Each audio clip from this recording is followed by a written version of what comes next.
Hey guys, tonight we walk the quiet boards of Atlantic City. Moonlight glinting off damp planks, the ocean muttering secrets just beyond the rail. A man in a beige windbreaker moves slowly, deliberately, as though each step carries weight, not just in muscle, but in memory. His hands are buried deep in his coat pockets, not for warmth, but for certainty. Nicodemo Scarfo doesn't like surprises.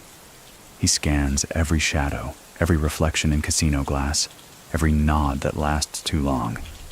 The lights of the Tropicana blink in rhythm, like some coded warning only he can read. This is not a man who trusts easily or sleeps deeply, and you probably wouldn't survive 5 minutes in his shoes. Too much pressure, too many ghosts, too many lies that needed to be remembered perfectly. So, before you get comfortable, take a moment to like the video and subscribe, but only if you genuinely enjoy what I do here. And hey, I'd love to know where you're tuning in from. Drop your city and local time in the comments. I read every single one. Now dim the lights, maybe turn on a fan for that soft background hum, and let's ease into tonight's journey together. Nicodemo Little Nicky Scarfo is walking a tightrope stretched between legacy and paranoia. Born March 8, 1929, in Brooklyn, he's the son of a humble shoemaker who packed up the family and moved to South Philadelphia when Nicky was still in grade school. The neighborhood they moved into pulsed with immigrant life. Boys playing stickball on cracked asphalt, women arguing across fire escapes, and corner stores run by men who knew more about numbers than groceries. The young Scarfo never really fit the part of a feared man.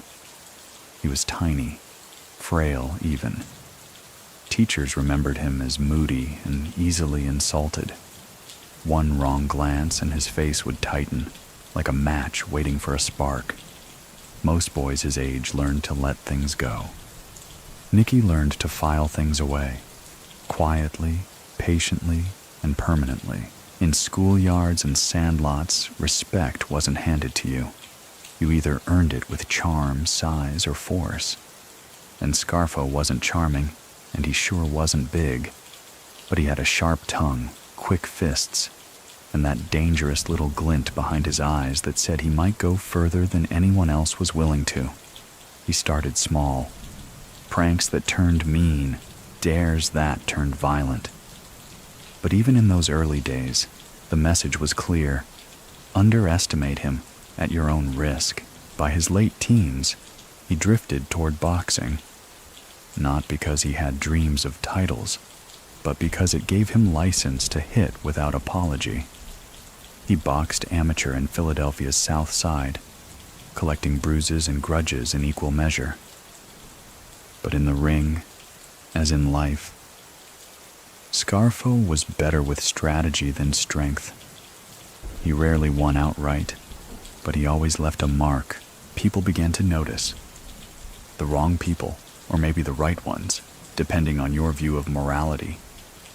Among them were low-level associates of the Philadelphia crime family, men who saw in Scarfo not just ambition, but a willingness to prove it with violence. One night in the early 1950s, Scarfo found himself in a bar altercation. What started as a shouting match turned into a stabbing. A man ended up dead, and Scarfo was arrested for manslaughter. But here's the thing. He didn't shy away from it. He didn't run. In fact, many say he strutted into the courtroom, looking like a man proud of his own rage. He did a short stint, but the impact rippled far beyond that jail cell. For men like him, violence wasn't a liability. It was a resume. This was a time when the mafia's code rewarded loyalty, silence, and retribution. Scarfo embodied all three. Many people still think that if it weren't for that stabbing, he might have remained just another forgotten scrapper from the docks. So what do you think? Was that moment a mistake? or Scarfo's audition for something darker.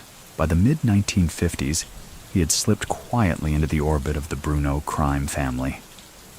Angelo Bruno, the so-called Gentle Don, ran the family with an iron glove wrapped in velvet.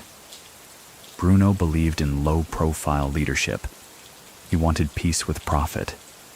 Scarfo, not so much. But he knew better than to challenge power too early. Instead, he shadowed Bruno's men, made himself useful, and built up a quiet reputation for getting things done, especially when done meant someone didn't get back up afterward. He also started building his personal code. Never talk out of turn, never let a slight go unanswered, and never trust a man who smiles too easily. And yes, Scarfo smiled, but only when he meant it, only when the math made sense, only when it hurt. By the end of the decade, Scarfo was no longer the shoemaker's son. He was something harder, something sharper, a man with a plan and a memory like wet cement.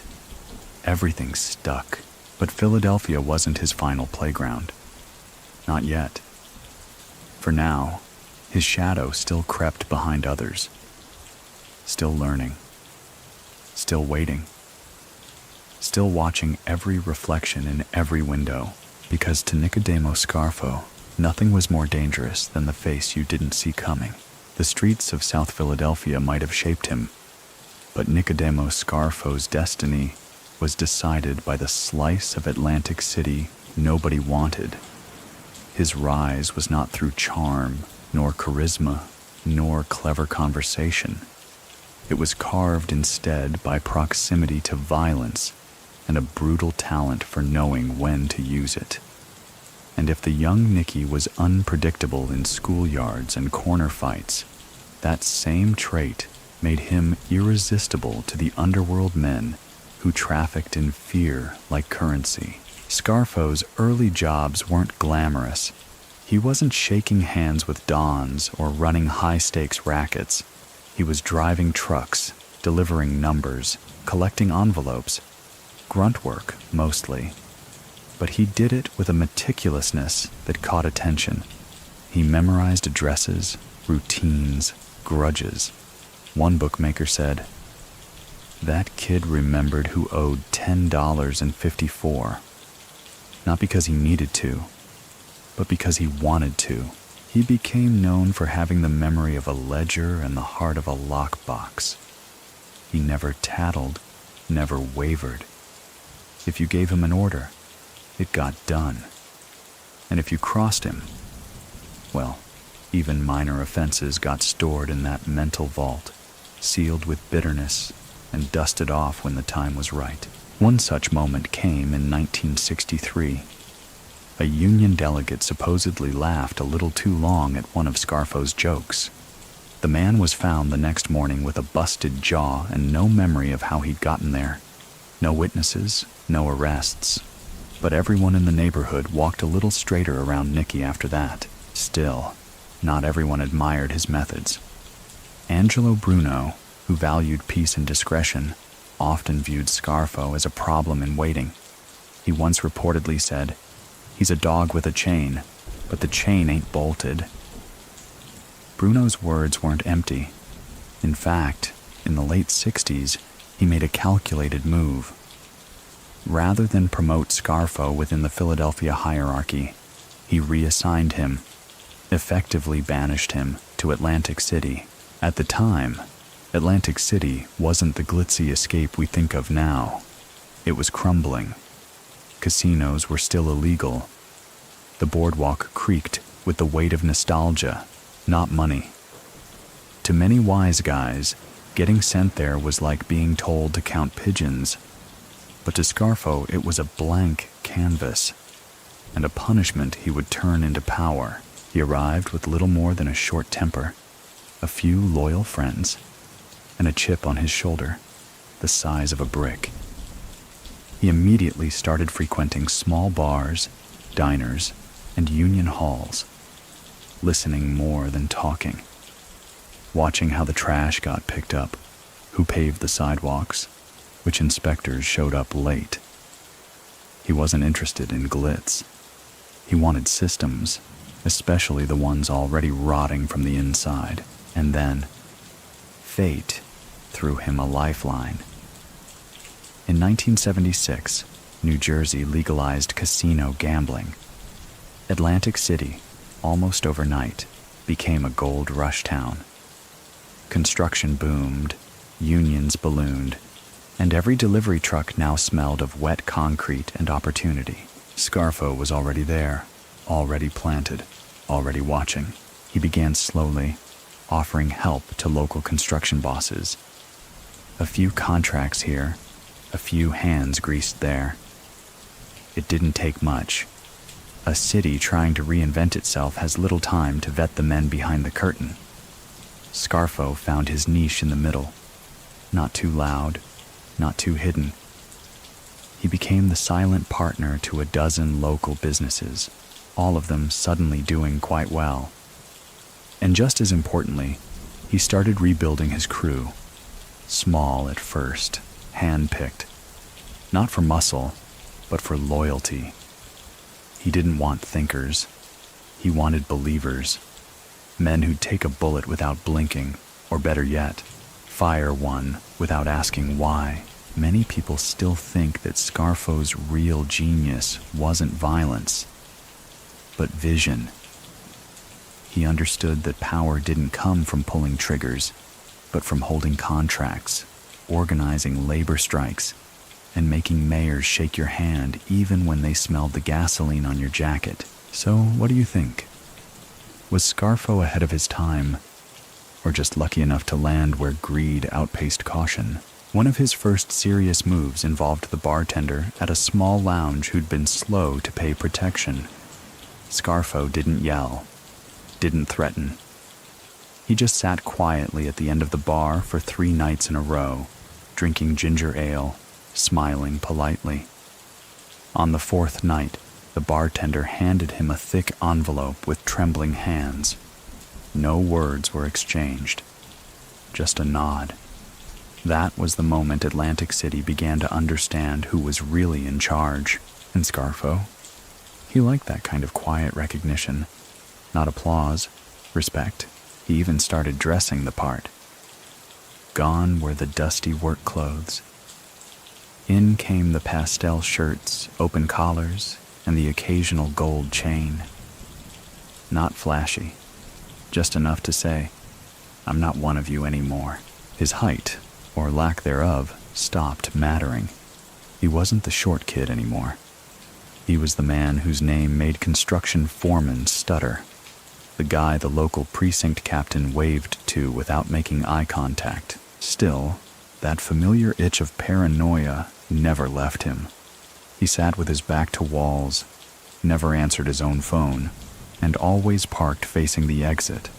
At times, it seemed almost ritualistic, like superstition wrapped in steel. One associate later recalled, Nicky would switch seats at a diner if the light hit him wrong. Said he didn't want reflections in his coffee. Even as the money rolled in, Scarfo remained haunted. He knew how quickly fortunes changed. He'd seen made men drop like flies, families vanish in the blink of a double cross. Power, to Scarfo, wasn't a crown. It was a countdown. And so he kept counting. Money, enemies, favors owed, and smiles that lasted too long. He was becoming something new. Not just a player in the game, but a man quietly rewriting the rules behind velvet curtains and construction dust. The story of Nicodemo Scarfo would not be complete without the blade, the literal one he carried, and the metaphorical one he held to the throat of Atlantic City. In the underworld, reputations are often whispered long before they're written. And Scarfo's reputation, even in the early days of his Atlantic City exile, began to pulse with sharp edges.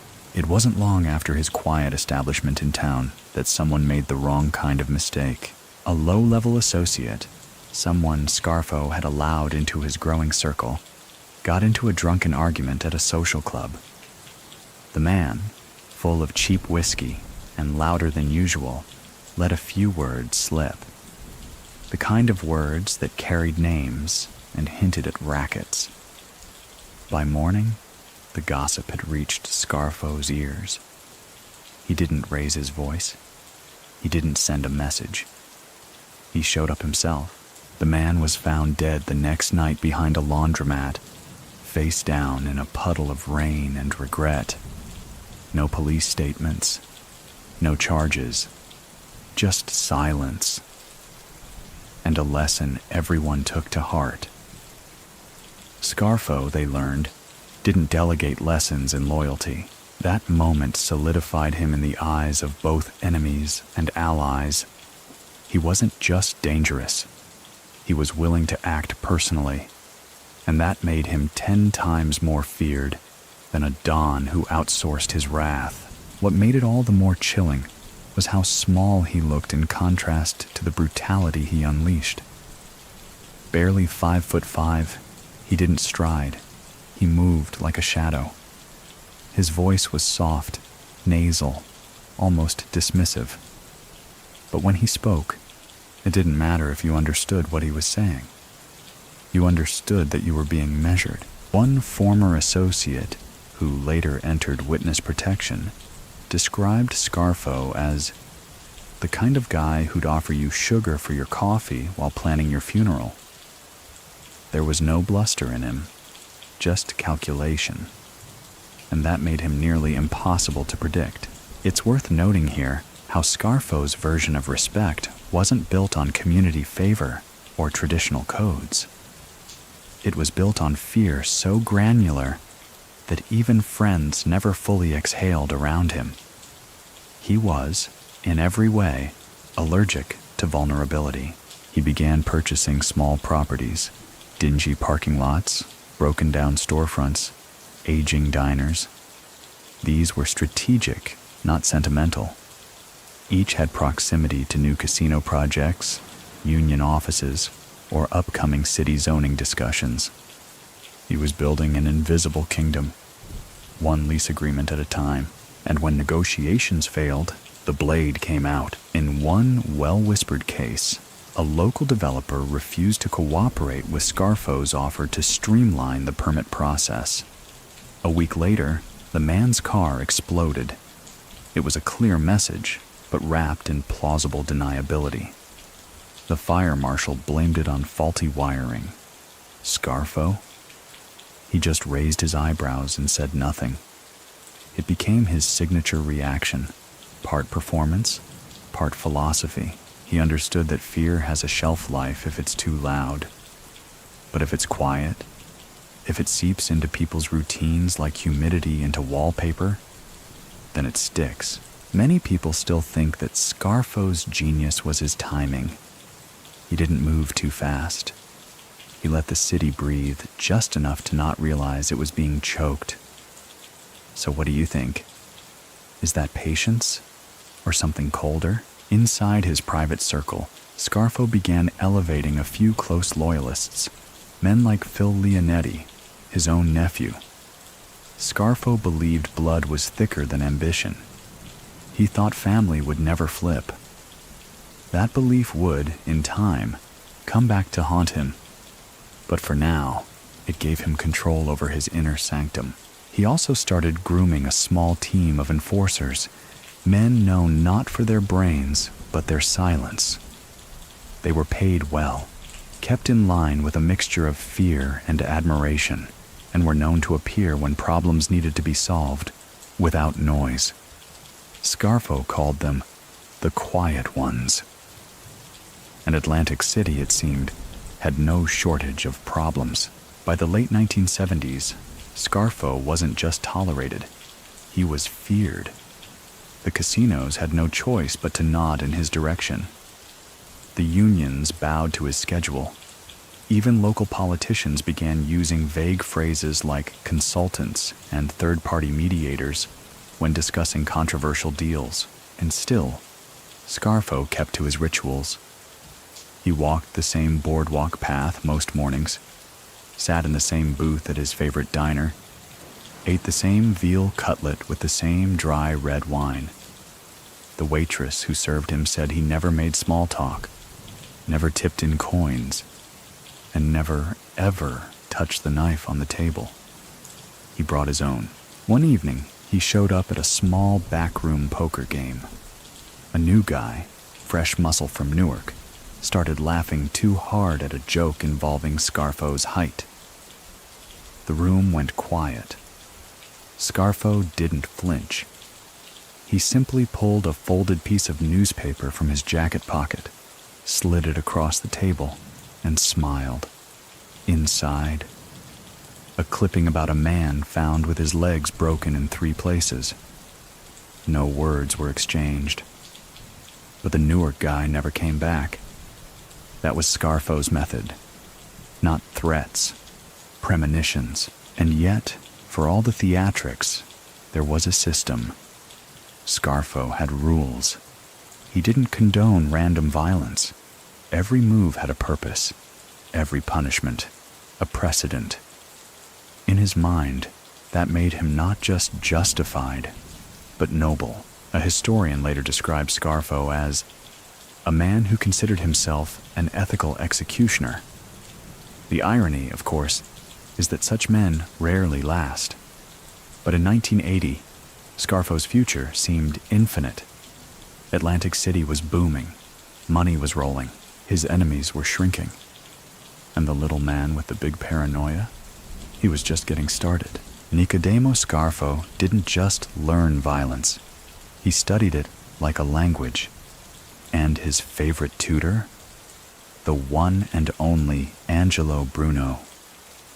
Though the two were temperamentally worlds apart, Scarfo served his apprenticeship under Bruno with the same dedication a monk might show to a sacred text. Angelo Bruno, the gentle Don, reigned over the Philadelphia crime family with unusual restraint. His strategy was simple: keep the peace, stay out of the newspapers, and let the money flow quietly. He avoided drug dealing, discouraged internal conflict, and punished recklessness. To Bruno, quiet leadership was smart leadership. Scarfo, though, was a different creature. He respected Bruno's power, but not his softness. Where Bruno saw opportunity and harmony, Scarfo saw it in fear. Still, Scarfo watched and learned. He sat at the edges of meetings, memorized names, understood who owed what to whom. He wasn't yet powerful enough to speak, but his ears were always open, and his fingers always twitching under the table. During the 1960s and early 70s, Scarfo operated in the background, handling collections, smoothing out union disputes, and every so often, removing a problem from circulation. He earned a reputation for being the guy who could settle a situation quickly. Not delicately, just quickly. One of Bruno's underbosses once described him as the emergency exit nobody wanted to use. You didn't go to Scarfo unless you were ready to light the match, and yet Bruno tolerated him. Why? Partly because Scarfo got results, but mostly because the Atlantic City outpost gave him just enough room to be useful without becoming disruptive. Bruno understood that some dogs are better kept in the yard, snarling where they can't bite your guests. Scarfo, however, was growing restless. He was tired of being seen as a useful tool. He wanted to be the hand that held the tool, the one calling the shots. Then came 1980. Angelo Bruno was assassinated, shot in the head while sitting in a car outside his home. No warning, no trial. Just a single blast, and the kind of silence that changes cities. The killing shattered the delicate balance Bruno had built. The Philadelphia crime family plunged into chaos. Factions emerged, alliances shifted, and blood began to spill at a pace not seen in decades. Scarfo didn't mourn. He saw opportunity. With Bruno gone, the door to power wasn't just ajar. It had been blown clean off its hinges. And Scarfo, who'd spent years licking his wounds and building quiet power in Atlantic City, was ready to step through. He began quietly reaching out to allies, calling in favors, testing loyalties. He was no fool. He knew stepping into Bruno's shoes wouldn't be smooth. But he also knew no one else had built what he had, a beachhead in a city on the rise, a crew of fiercely loyal men, and a reputation that made even hardened gangsters pause before speaking his name. And he used that fear wisely. He didn't storm into Philadelphia demanding power. He let others make mistakes first. Let them tear each other apart. Let the hotheads burn out. Meanwhile, Scarfo kept building. One historical fact worth noting. At this time, the FBI began shifting serious resources to the Philadelphia and Atlantic City regions. Bruno's death had triggered alarm bells. Suddenly, agents who once saw South Jersey as a side note were now tuning in with full attention. Wiretaps increased. Surveillance picked up. And Scarfo, he noticed. He adjusted. He began holding meetings in fishing boats, restaurants with too much ambient noise, or out on park benches in public spaces. He never stayed in one place for long. Even his own men didn't know his full schedule. He moved like a chess piece being played by a paranoid grandmaster, every square a possible trap. And the paranoia, it blossomed. Many people still think that Scarfo wasn't just strategic. He was scared, terrified even. So what do you think? Was his caution a strength? Or the thing that eventually ate him from the inside out? Back in Atlantic City, Scarfo began building a more formal hierarchy. He promoted men with clean records, kept them at arm's length from the dirtiest jobs, and used buffers between himself and operations. He was creating an empire not just of fear, but of plausible deniability. One story from this era tells of Scarfo giving a new associate a handshake and a steak knife. The associate looked puzzled. Scarfo reportedly said, "In case your smile wears off before dessert." Was it a joke? Maybe. But everyone at the table laughed the same way you laugh when thunder cracks just a little too close. The message was always the same: don't get comfortable. Scarfo also began tinkering with the labor unions, especially those tied to construction and hotel services. He inserted his men into leadership roles, began collecting dues for safety, and ensured that no casino could build a deck without checking with him first. It wasn't about brute force anymore. It was about knowing where the permits lived, how long inspections took, and which contractors could be leaned on just enough to say yes without asking who else was saying no. He wasn't just climbing the ladder. He was replacing the rungs as he went, and slowly, surely, he became the undisputed boss of the Philadelphia family. The gentle dawn was gone. Now came the era of Little Nicky, shorter, meaner, and 10 times less forgiving. To the casual observer, Atlantic City in the early 1980s was booming.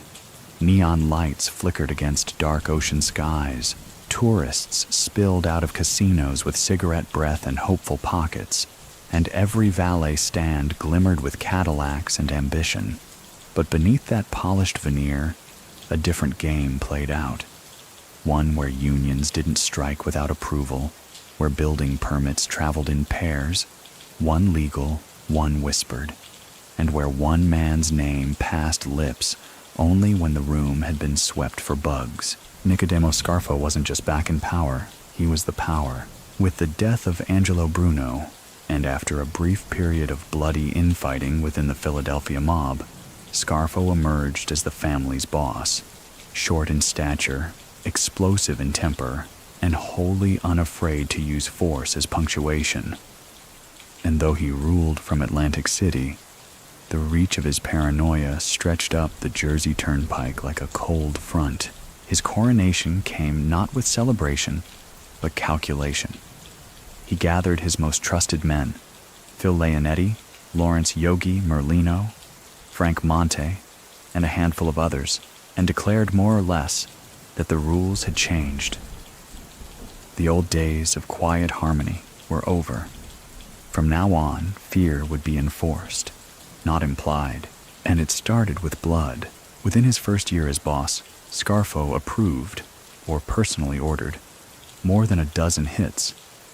Men who questioned him, disrespected him, or even hesitated too long before answering were taken for a ride. The murders weren't subtle. Bodies turned up in parking lots, alleyways, and trunks. And the message was loud. Scarfo didn't tolerate indecision. One story that rippled through the ranks involved a made guy named Vincent Falcone. Once a close associate, Falcone had started running his mouth. Small-time complaints about money, Scarfo's leadership style, who was really calling the shots. Word got back. Scarfo invited him to a house on North Georgia Avenue under the pretense of smoothing things over. Phil Leonetti was there, so was a bottle of champagne. They toasted. Then Scarfo pulled a gun and shot Falcone in the head. Leonetti later recalled Scarfo standing over the body, furious not at the betrayal, but at the mess on the carpet. This was Scarfo's Philadelphia, a place where a smile could mean anything, and the back door was never just for deliveries, even among other mob families. His reign was considered extreme. In New York, bosses preferred subtlety. Chicago played the long game. But Scarfo? He brought a kind of reckless intensity that made even his allies flinch. If you had dinner with him and cracked the wrong joke, you might not see dessert. He was the kind of man who expected loyalty without question and obedience without hesitation. Yet, in this cruelty, he found control. People feared Scarfo not because he was violent, but because he was unpredictable. His mood swung on dimes. He could be joking one moment, then quietly whispering about cleaning house the next. His eyes would narrow, and his men knew. No one was safe, not even family. And that family, both literal and criminal, obeyed. He appointed his nephew Phil Leonetti as underboss, a controversial move. Many in the organization resented the nepotism, but Scarfo didn't care. He trusted Leonetti, or perhaps more accurately, he believed he could control him. The irony? Leonetti would eventually be the man to betray him, but at this point, they were still thick as thieves, if not thicker. Many people still think that Scarfo's downfall began the day he trusted blood over business. So what do you think? Does loyalty lie in lineage or actions? Back in Atlantic City, Scarfo continued expanding his grip on unions, casinos, and the construction world. He was making money hand over fist, skimming from contractors, taking kickbacks, offering security services for high-stakes tables. Everything had a price, and Scarfo made sure he got his cut first. A historical fact worth noting. Under Scarfo's control, the Philadelphia family earned tens of millions annually from Atlantic City rackets alone. The FBI called it the most lucrative real estate for organized crime on the East Coast at the time. Yet, with money came paranoia. Scarfo began suspecting his own men of plotting against him. He installed listening devices in his own offices, changed meeting spots weekly, switched cars randomly. Even in his favorite restaurants, he would only sit facing the entrance and never touched a drink unless it came sealed. A waiter once reported that Scarfo sent back a glass of wine because the cork looked tired. But that wasn't wine paranoia. That was life paranoia. Scarfo lived like every shadow held a blade, and perhaps it did. By now, the FBI was watching him closely. Wiretaps were recording his voice. Informants were being flipped. Agents were drawing diagrams with his name at the center. Red yarn connecting his face to casinos, banks, politicians, and bodies. Still, Scarfo moved forward. He didn't slow down. He didn't soften. He doubled down, and in doing so, became not just a mob boss, but a case study in what happens when power, fear, and unchecked ego form a triangle sharp enough to draw blood. The ocean breeze that once brought salt and renewal to Atlantic City now seemed to carry whispers. Whispers of bodies gone missing, of partners suddenly silent, of business deals inked in nerves and obligation. And at the center of it all stood Nicodemo Scarfo, short, sharp, and increasingly impossible to predict. Scarfo didn't run his empire like a typical mob boss. There were no grand social clubs with open-door policies, no fatherly chats over espresso.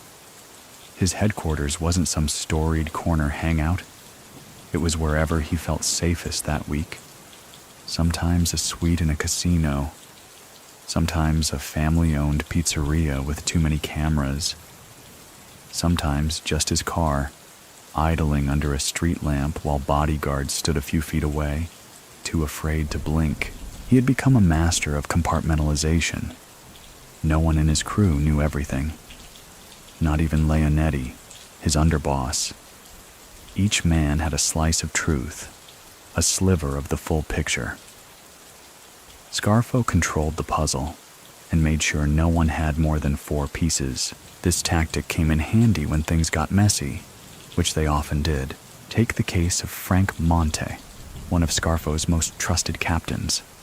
For years, Monte was a loyal soldier, helped with collections, enforced decisions, smoothed out business conflicts.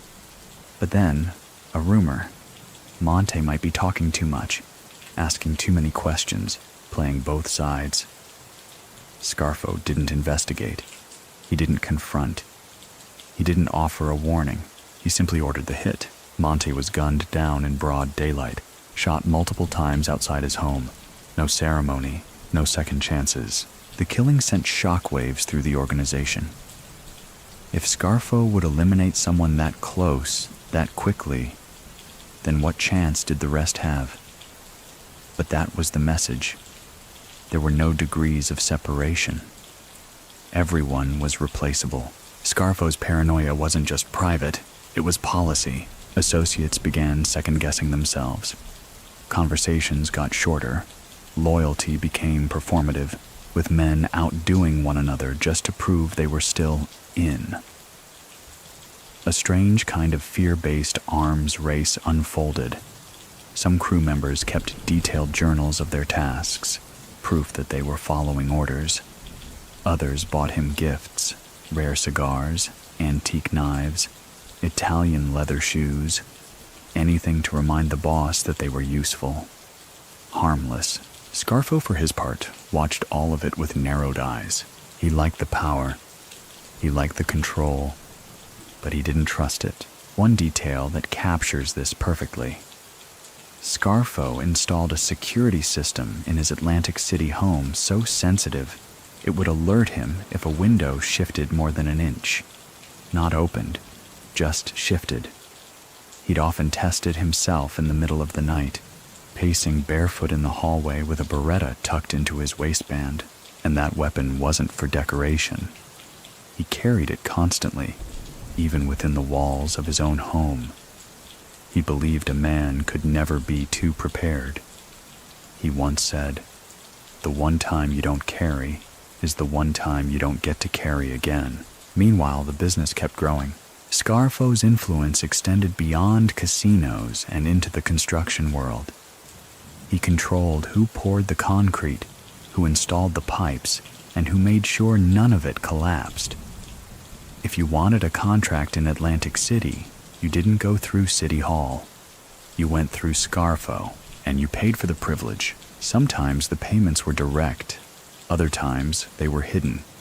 Extra line items on invoices, no-show jobs for mob relatives, security consultations that involved nothing but a phone call and a nod. Scarfo didn't need to swing a hammer. He just needed your payroll, a mainstream historical fact. During this period, Scarfo's crew controlled large portions of the Laborers International Union of North America, LIUNA. Through union influence, he controlled labor costs, picket lines, and project timelines. It was the perfect racket, legitimate on the surface, lethal beneath it.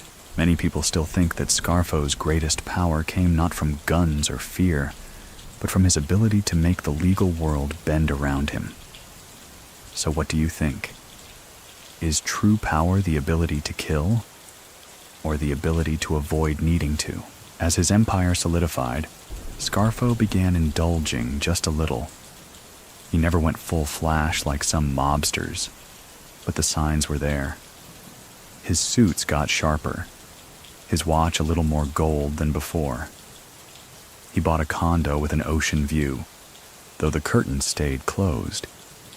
He enjoyed good wine, even if he rarely finished the glass. And yet, he never truly relaxed.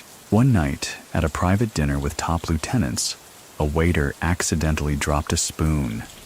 The clatter echoed like a gunshot. Scarfo didn't flinch, but the room did.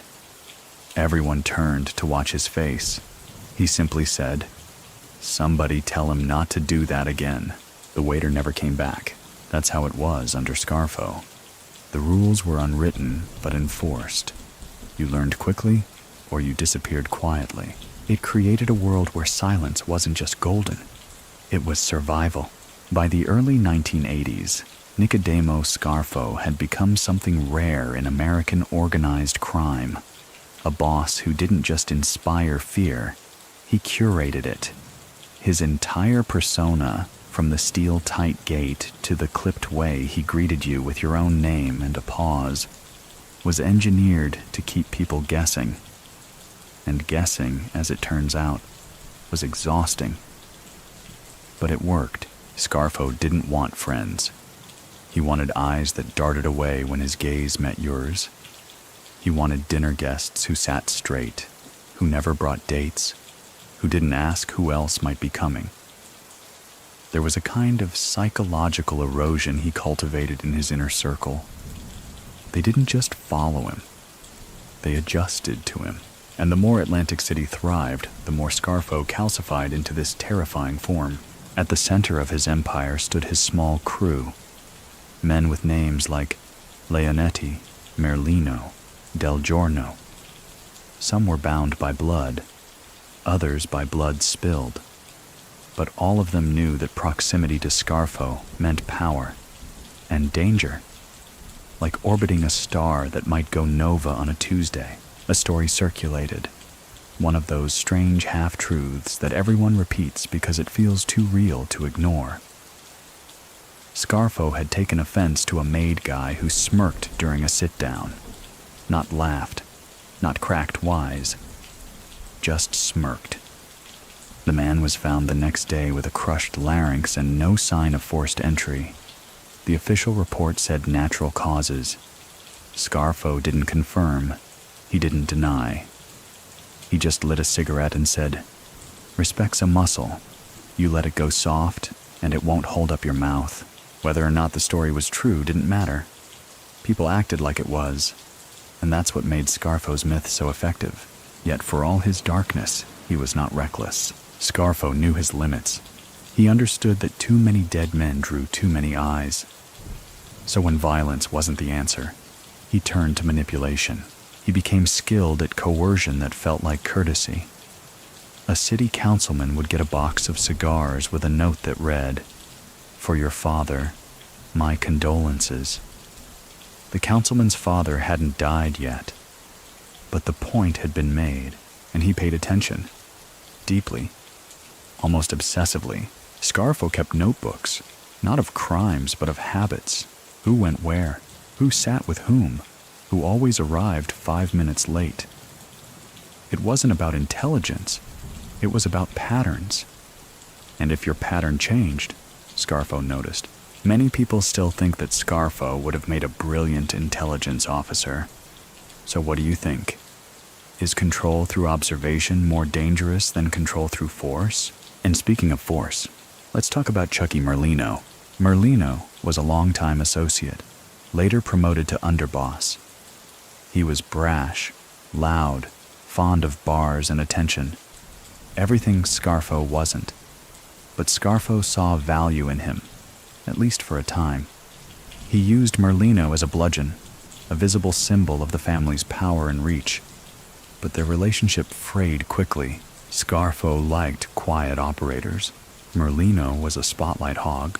After several public incidents, including a barroom brawl that ended in shots fired, Scarfo began distancing himself. He didn't confront Merlino directly. That wasn't his style. Instead, he gave him fewer assignments, moved him out of key meetings, assigned shadow watchers to track his movements. Eventually, Merlino's own paranoia caught up with him. He started drinking heavier, talking looser. Scarfo watched, quietly disappointed, as a once loyal soldier unraveled under the same scrutiny he himself thrived within. Another historical marker here. By this point, the FBI had launched a multi-year wiretap campaign targeting Scarfo's crew. They had bugs in bars, restaurants, apartments. Conversations about unions, hits, and property deals were being recorded daily. Agents grew obsessed with his cadence, slow, deliberate, occasionally poetic in the way he hinted at murder. And yet, Scarfo continued as if untouched. He used coded language so subtle, even his own men weren't always sure what he meant. A hit wasn't a hit. It was a lunch with salt. A problem wasn't a problem. It was a dog that needs walking. Somehow, everyone understood anyway. Scarfo's world had become a theater.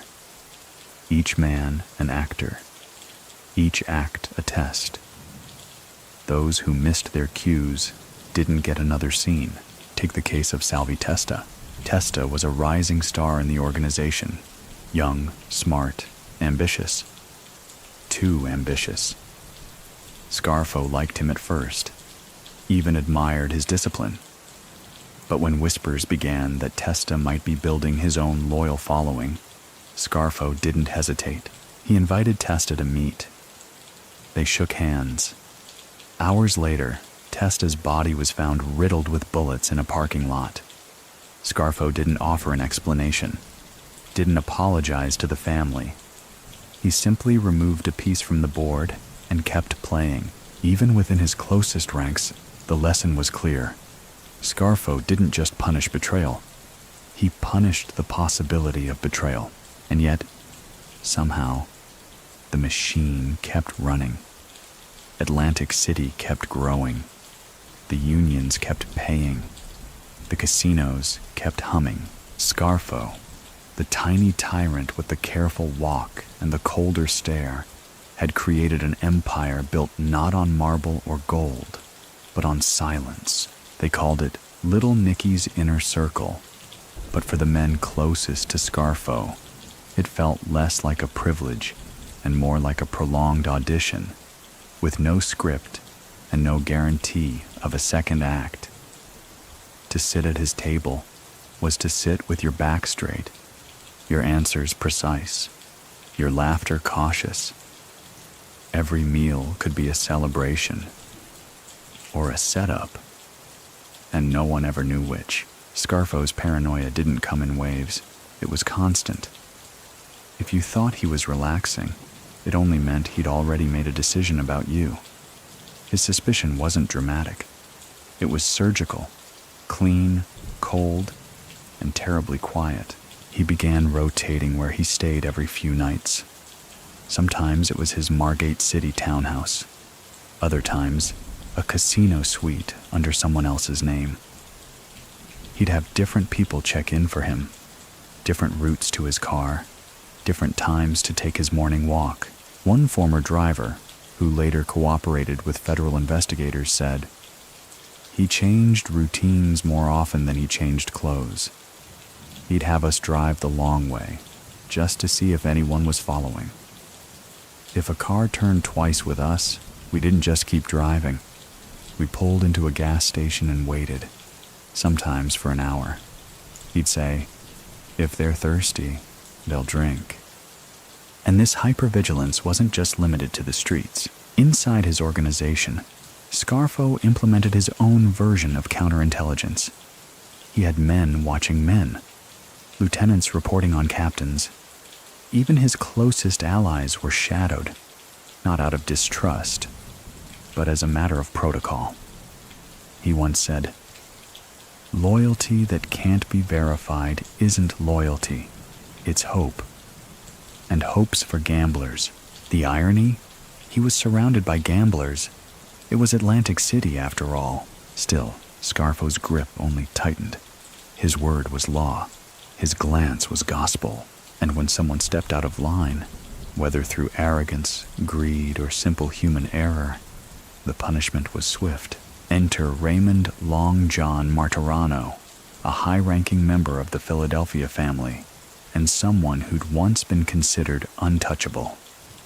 Martirano had connections, respect, and history, but Scarfo began to suspect he was operating too independently. Whispers came in.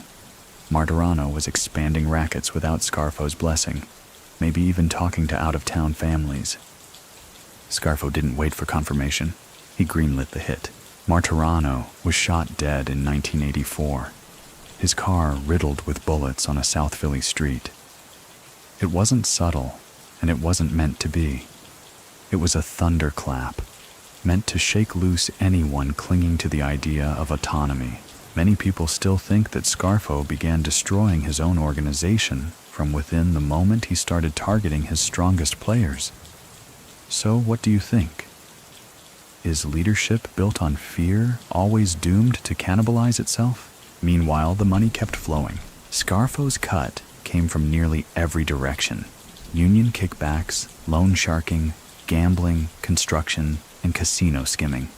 The FBI estimated that by 1984, Scarfo's organization was pulling in over $30 million a year. And Scarfo took his slice with precision. He had his own bookkeeper, a quiet, gray-suited man named Anthony, who kept ledgers encoded in phrases like, "Dry weather favors the painter." And yes, the FBI eventually decoded them. But not before Scarfo had already spent a decade turning that money into silence, loyalty, and real estate. One mainstream historical fact: the Scarfo regime marked one of the bloodiest periods in Philadelphia Mafia history. Between 1980 and 1989, over 30 mob-connected murders were linked to Scarfo's orders or his internal disputes. That's more than the entire Bruno era combined. Yet, in the midst of this chaos, Scarfo maintained a certain decorum, an odd, chilling civility. He never shouted in public. He never threw tantrums like other bosses. When angry, he'd become quieter, slower. His voice would drop an octave, and his sentences would get shorter. That was the real warning. Phil Leonetti once described it like this: you didn't need to hear a threat. You just needed to see the space between his words. But not everyone feared him forever. In private, some began to question his leadership. Younger associates saw the murders as excessive. Older members worried the FBI was circling closer with every fresh body. And Scarfo? He suspected them all. One night, in a meeting at a supposedly clean house, he asked 3 top lieutenants a simple question. "If I were to die tonight, who do you think takes over?" The room went silent. He repeated the question. When one brave soul finally answered, "You'd never let that happen." Scarfo smiled. "That's the only right answer," he said, but he never called that man to another meeting again. Even his small personal pleasures were strange and watchful. Scarfo liked walks near the beach, but only at dusk. He enjoyed Sinatra, but only played cassettes, never the radio. And he loved a particular red sauce from a diner on Ventnor Avenue. So much so, he had it taste tested by 3 people before trying it himself. One time, when asked why he didn't trust food from his own kitchen, he replied, "Even salt looks like sugar, and that's how guys die smiling." Still, Scarfo believed he was untouchable. The fear he sowed insulated him, or so he thought, because while he kept watching the streets, the feds were listening from the ceiling. The downfall of Nicodemo Scarfo didn't come from a bullet. a betrayal in the back alley, or a rival family crossing state lines. No, it came from above, literally. Wires in ceilings, bugs in lamps, recorders tucked into cigarette packs and buttonholes. While Scarfo was scanning for taillights in his rearview mirror, the FBI was already in his living room, quietly, patiently, recording every whispered threat, every coded command, every sentence that ended in a nod instead of a verb. It started with a break in the wall, not Scarfo's, but his crew's. The Bureau had been working on the Scarfo family for years, watching from the edges, hoping someone would flinch. And then, someone did. A mid-level soldier named Nicky Crow Caramandi, got arrested on unrelated charges: gambling, extortion, the usual cocktail. But unlike others who'd worn out their knuckles protecting Scarfo's name, Caramandi didn't want to go down alone. He flipped, just like that, and once the dam cracked, the water didn't stop. One by one, associates began cooperating, first out of fear of prison, then out of fear of Scarfo himself. After all, if the boss could order hits on made men, underbosses, and even nephews, what chance did they have? The FBI began stitching together timelines, voices, transcripts. They started mapping his world: who delivered envelopes on Thursdays, who picked up the veal cutlets every other Friday, who used the phrase "walk the dog" when discussing murder. Scarfo was still operating full speed, holding meetings, managing casino cuts, and dictating strategy from high-rises and union halls. But every word he said was being logged, time-stamped, and filed in manila folders marked with his name. One agent famously called it the most quotable mob boss in modern history. And then, in 1986, the trap was sprung. Scarfo was indicted on multiple charges: RICO violations, extortion, conspiracy, murder. It wasn't one big case, but a web of them, each thread leading back to a man who once thought silence was his best defense. Many people still think Scarfo could have walked free if he'd retired earlier, if he'd stopped after Atlantic City was sewn up. So what do you think? Does power ever let you leave peacefully? Or does it always ask for one more favor? Still, when the feds came for him, Scarfo didn't beg. He didn't panic. He didn't even raise his voice. He was arrested at his home in Ventnor, wearing a silk bathrobe and slippers. The agents found him seated at the table with a cold cup of coffee, staring out at the blinds, as if he already knew this morning would come. At his arraignment, he smirked, not because he found it funny, but because he found it inevitable. The trials were long and public.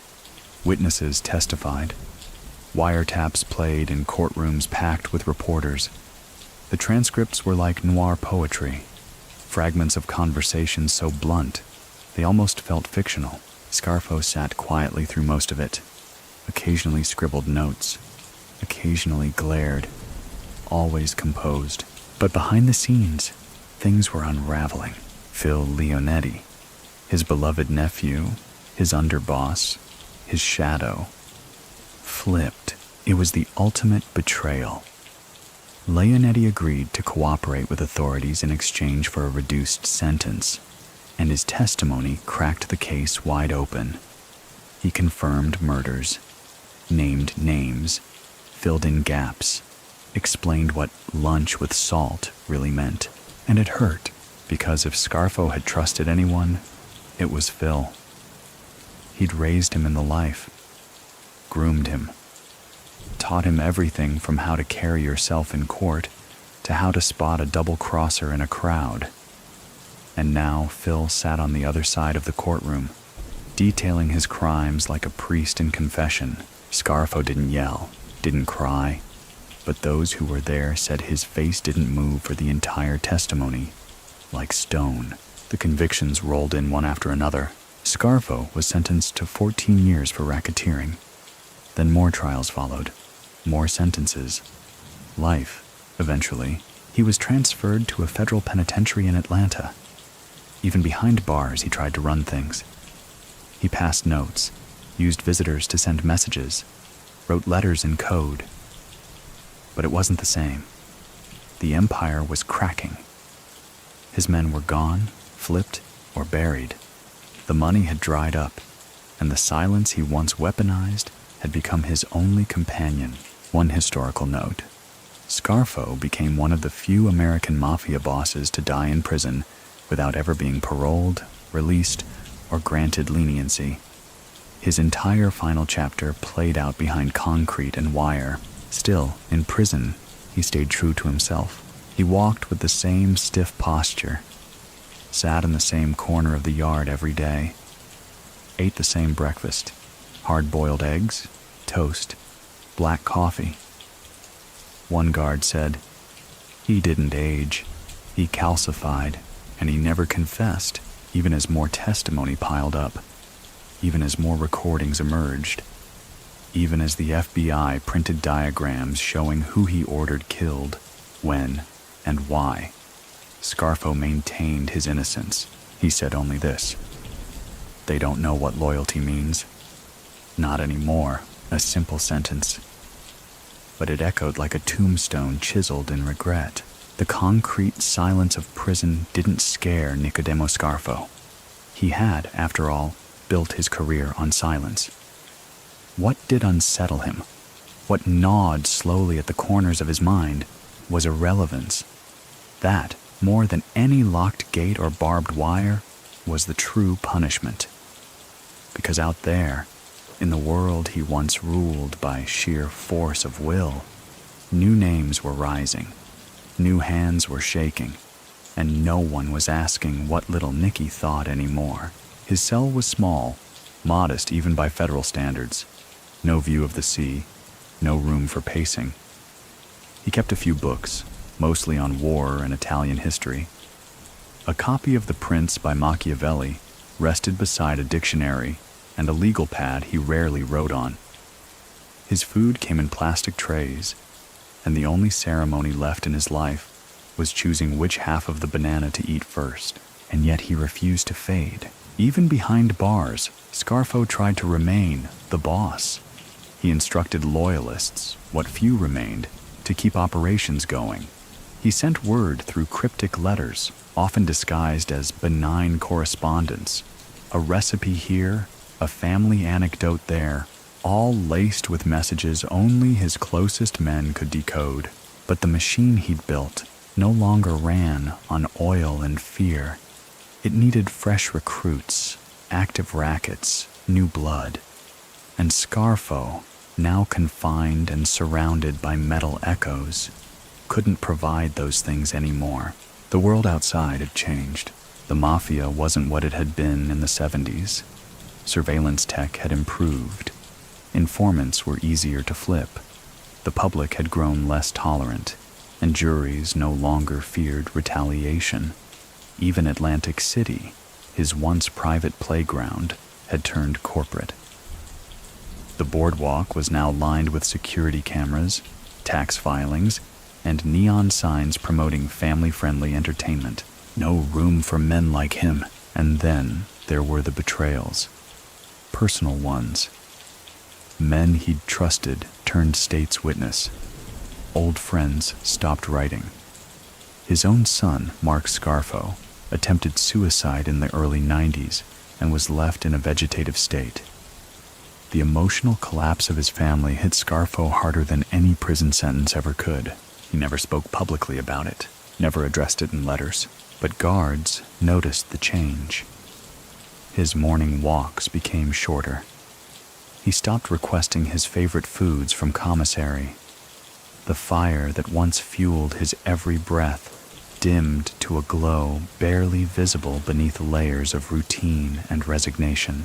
And yet, even then, even as his body aged and his empire evaporated, he remained dangerous. One inmate who briefly shared a cell block with him said, "He had that look, like if they let him out tomorrow, he'd pick up right where he left off. You didn't talk around him. You didn't sleep deep. Scarfo still carried the same habits. Back always to the wall, conversations clipped, trust issued on a delay. He never mentioned names, never said anything twice. He read people like reports, scanning their shoes, their voices, the tilt of their heads, and if anyone tried to impress him, he'd simply raise one eyebrow and mutter, "You talk too fast." That was the end of the conversation. He was transferred more than once, often for administrative reasons, but some believed it was due to his efforts to reassert control behind bars.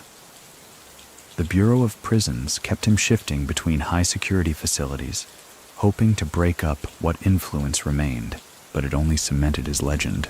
To new inmates, he was a curiosity. That guy? The one who ran Philly with a napkin and a glare?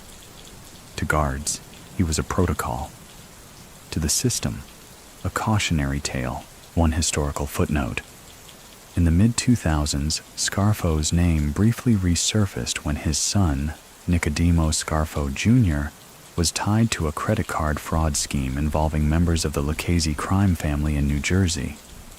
Prosecutors speculated that Scarfo Sr. may have offered guidance, or at least inspiration, from his prison cell. Many people still think that Scarfo never really let go of the reins, that even when the lights dimmed, he found ways to flick the switches from afar. So, what do you think? Can a man like that ever truly retire?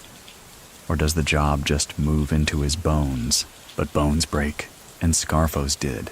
As the years wore on, age did what no FBI raid or rival crew could, softened him.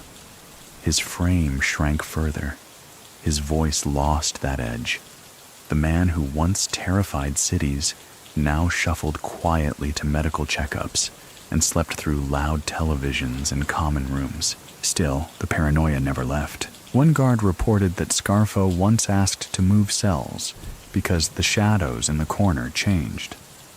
Another said he woke up in the middle of the night just to make sure his door was still locked from the inside. Even in a world of cement and order, he couldn't silence the suspicion, because to Scarfo, the game never ended. It just slowed. And trust. That was still the most dangerous drug. He'd gone from a kid with a chip on his shoulder to a don with a city in his pocket. And now, to a whisper in a prison hallway. But even whispers echo, especially when they come from men who never apologized. Inside the gray corridors of the penitentiary, Nicodemo Scarfo's world grew smaller. Days bled into each other like overcooked pasta, soft, shapeless, indistinct. Breakfast, yard, lunch, cell, dinner, yard again, if the weather permitted. Lights out at 10 p.m., though Scarfo rarely needed the announcement. He'd learned long ago that nothing good ever happened after lights out. The man who once orchestrated empires now organized paperbacks. He requested books through the prison library, war memoirs, biographies of dictators, manuals on military strategy. And when asked what he liked about them, he simply said, "They don't stutter when giving orders." He never touched fiction. It wasn't that he couldn't suspend disbelief. He just didn't see the point. Even his few remaining visitors learned to curb small talk. If you sat across the bulletproof glass and brought up the past, "Hey, remember the old days?" He'd tilt his head and blink slowly, as if checking whether you'd said something useful or just nostalgic. Then he'd steer the conversation back to things that mattered. Who was out, who was rising, who was running their mouth. Because while Scarfo's body was trapped in cinder blocks and rules, his mind stayed sharp, suspiciously sharp. He kept tabs through whispers, legal documents, the rare newspaper clippings smuggled inside envelopes. Even retired agents would admit, Scarfo somehow always knew more than he should. Names of prosecutors transferred, cell changes before they were announced. Who was cooperating, even before plea deals became public, one agent said. He had antennae in places we didn't know had radios, But this intelligence brought little comfort. Most of what he heard now was loss. The old crew was gone. Some flipped, some faded. A few were buried in cemeteries he'd once picked out himself, their gravestones clean, their stories stained. And every year, Scarfo's name became less relevant. Another entry in mob history books, squeezed between more infamous names like Godi and Castellano, both of whom stole more headlines. And yet Scarfo wasn't forgotten. To the Bureau, he remained a symbol, a cautionary figure for trainees studying organized crime. His tapes, transcripts, and surveillance footage became training material. New agents sat in rooms, headphones on, listening to the cold way he discussed murder, the calculated pauses, the euphemisms that needed no translation. He was mob academia now, a historical fact. Scarfo's prosecution helped solidify the RICO Act as one of the FBI's most effective tools. His case, along with others in the 1980s, reshaped how organized crime was dismantled, not from the street up, but from the inside out. Paper trails and wiretaps, not Tommy guns and car chases. Many people still think that Scarfo, had he lived in a different decade, might have survived longer, hidden deeper. So what do you think? Was he undone by his brutality, or by the modern world catching up to his methods? Either way, time marched on, and Scarfo, once known for moving with quiet purpose, began slowing. He had minor strokes. His hands trembled slightly when he signed his name. He took longer to get out of bed, and sometimes he didn't. He refused a wheelchair for as long as he could, insisting he could manage with a cane, though he often leaned on the wall when no one was looking.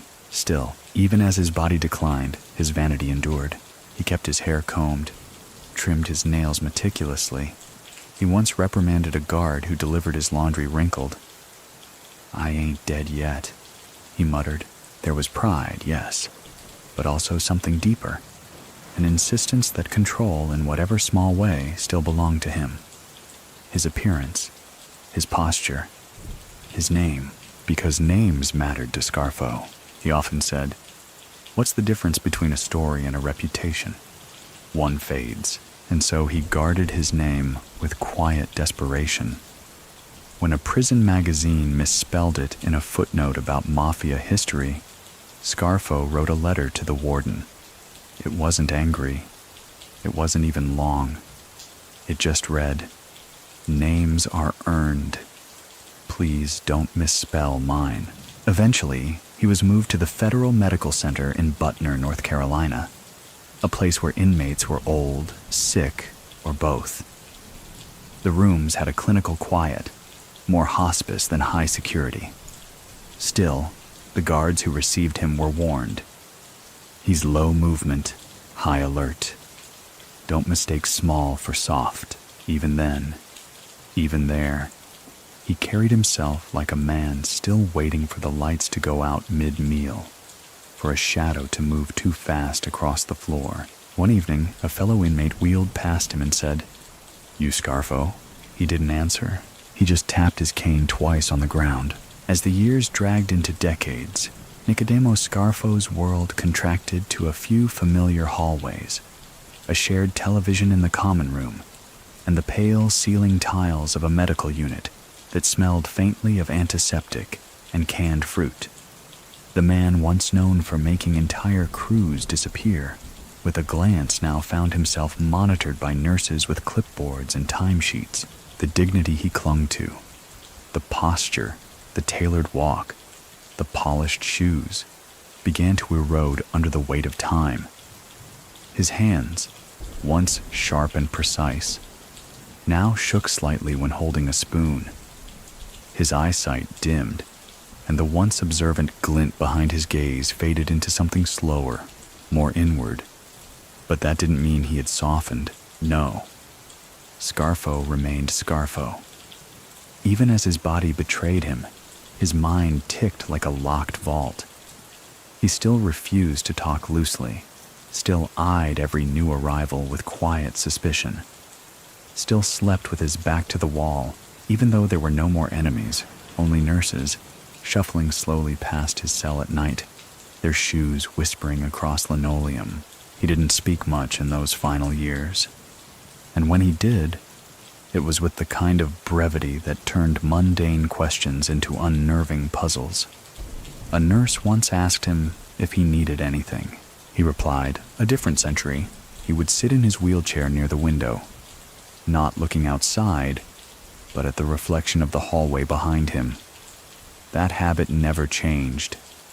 If he couldn't face the door, he'd find a surface that let him track movement. He rarely smiled, but he'd nod at the guards who kept their distance, who didn't try too hard. He respected routine, even in a world that had long since removed his choices. Still, once in a while, a letter would come, from old associates, from distant relatives, sometimes even from total strangers. Wannabe mobsters or curious historians hoping for a reply. Most of them went unanswered, but there was one he held on to. It came from someone claiming to be the son of a former soldier in his crew. The boy had written, "My father used to say your word was law, that you never repeated yourself, that you never forgave, but he also said you were always fair." Was that true? Scarfo never wrote back, but he kept the letter, folded neatly, tucked between the pages of the prints, the same copy he'd carried for years. Many people still think that Scarfo went to his grave believing he'd done nothing wrong, not morally at least. He believed in order, in consequence, in loyalty. So what do you think? Is a man evil if he believes his rules kept worse chaos at bay? It's said that in the final months of his life, Scarfo began talking to himself more often. Not rambling, not delusional, just muttering under his breath. Names, dates, sometimes phrases in Italian. One nurse described him as a man forever solving a puzzle only he could see. He refused most visitors. Phil Leonetti never came. Neither did the few remaining men from his Atlantic City circle. In the end, Scarfo was surrounded not by allies or enemies, but by orderlies and time. His death came quietly on January 13th, 2017. Natural causes. He was 87. There was no ceremony, no grand farewell. His body was transported under supervision, buried with minimal attendees, and no mafia fanfare, no limousines, no black Cadillacs idling at the gates. Just a name, a date, and a silence thick enough to stretch across decades. The man who had once terrified a city was now just another inmate lost to time. But in Philadelphia and Atlantic City, his memory lingers like smoke in old stairwells, in union halls with creaky doors, in casinos where construction crews still talk about back in the day, in surveillance footage still archived under federal locks. There's an old story that one of the last things Scarfo said aloud was, "I walked through walls they never saw being built." Whether or not that's true, well, you already know how these stories go. Sometimes the most dangerous men leave the quietest footprints. In the years following Nicodemo Scarfo's death, there was no major tribute, no retrospectives on the evening news, no candlelit vigils or wise guys lowering their heads at the bar in unspoken mourning. Scarfo faded from the public consciousness like a shadow receding from a flame that had long since gone cold. But for those who remembered, those who had lived through the volatile reign of Little Nicky, the echo of his era still rang in strange places. In South Philadelphia, some of the old social clubs still bore the residue of Scarfo's name. Not officially, of course. You wouldn't see a plaque, but you'd hear it in the way certain chairs stayed empty, in how men paused before speaking about the early 80s. Scarfo had turned the entire city into a chessboard, one where even the pawns had blood on their squares. You could still hear his name in union meetings too, though not with fear anymore, just caution. An old-timer might murmur, "Let's not have another Scarfo situation." And no one would ask what that meant. They just nodded. They knew the brutality of his reign wasn't just in body count, it was in tone. Scarfo normalized a kind of twitchy terror, a culture where men slept with phones unplugged, where every toast at dinner might double as a Last Supper, where meetings were structured less like strategy sessions and more like auditions for survival. And in Atlantic City, the glitz returned, but something else didn't. Scarfo had embedded himself so deeply into the foundation of that town that even decades later, stories still surfaced in contractor circles. A foundation poured too quickly. A building permit that mysteriously sailed through red tape. A now defunct pizzeria that used to close every Tuesday at 4. No one knew why, just that it was non-negotiable. You could argue Scarfo's legacy lived on not in headlines but in habits. Many people still think that Scarfo, even with his ferocity, accidentally taught law enforcement how to fight the mob more effectively than anyone before him. So what do you think? Was he a cautionary tale for criminals? Or the final proof that no empire built on fear can survive its architect? His tapes, now digitized, became lecture material at the FBI Academy. Young agents studied his cadence, how he issued death sentences between spoonfuls of pasta, how his silences often said more than his orders. Even phrases like, "We'll take care of it," or "He's not with us anymore," became case studies in coded language. In many ways, Scarfo became a textbook, not a myth. But it wasn't all federal files and mob lore. In certain corners of South Philly, there were still men, older now, grayer, quieter, who held on to a different version of Scarfo. They remembered a man who paid for a kid's braces because his father couldn't. A man who tipped waiters $100 just for bringing coffee hot. A man who, for all his demons, believed in rules. Rigid, brutal, often fatal rules, but rules nonetheless. One barber remembered him vividly. He used to come in on Wednesdays, sat in the chair by the window, never took the cape, said he liked to see his hands. You'd ask him how short, he'd just say, "Clean. Nothing fancy, just clean." I gave him the same cut for 15 years. And when asked if he missed him, the barber just shrugged and said, "I miss people who don't repeat themselves." Even that felt like a Scarfo lesson. By 2220, a new generation had taken over the Philadelphia underworld. They were quieter, more corporate in their dealings, less fond of flamboyant violence. But the elders reminded them of a time when one man could freeze a room without raising his voice. A time when Atlantic City had a ghost patrolling its boardwalk in loafers and suspicion. Phil Leonetti, Scarfo's nephew and former underboss, went on to live a different life, one of witness protection, book deals, interviews. His testimony had destroyed the very empire that once fed him. But even Leonetti, in his candid moments, admitted that Scarfo was the most terrifying man I've ever known, not because he was loud, but because he never needed to be. And that silence? It still walks behind closed doors in neighborhoods where wise guys once made eye contact and negotiation. There are no statues, no gravestone where flowers are laid each January.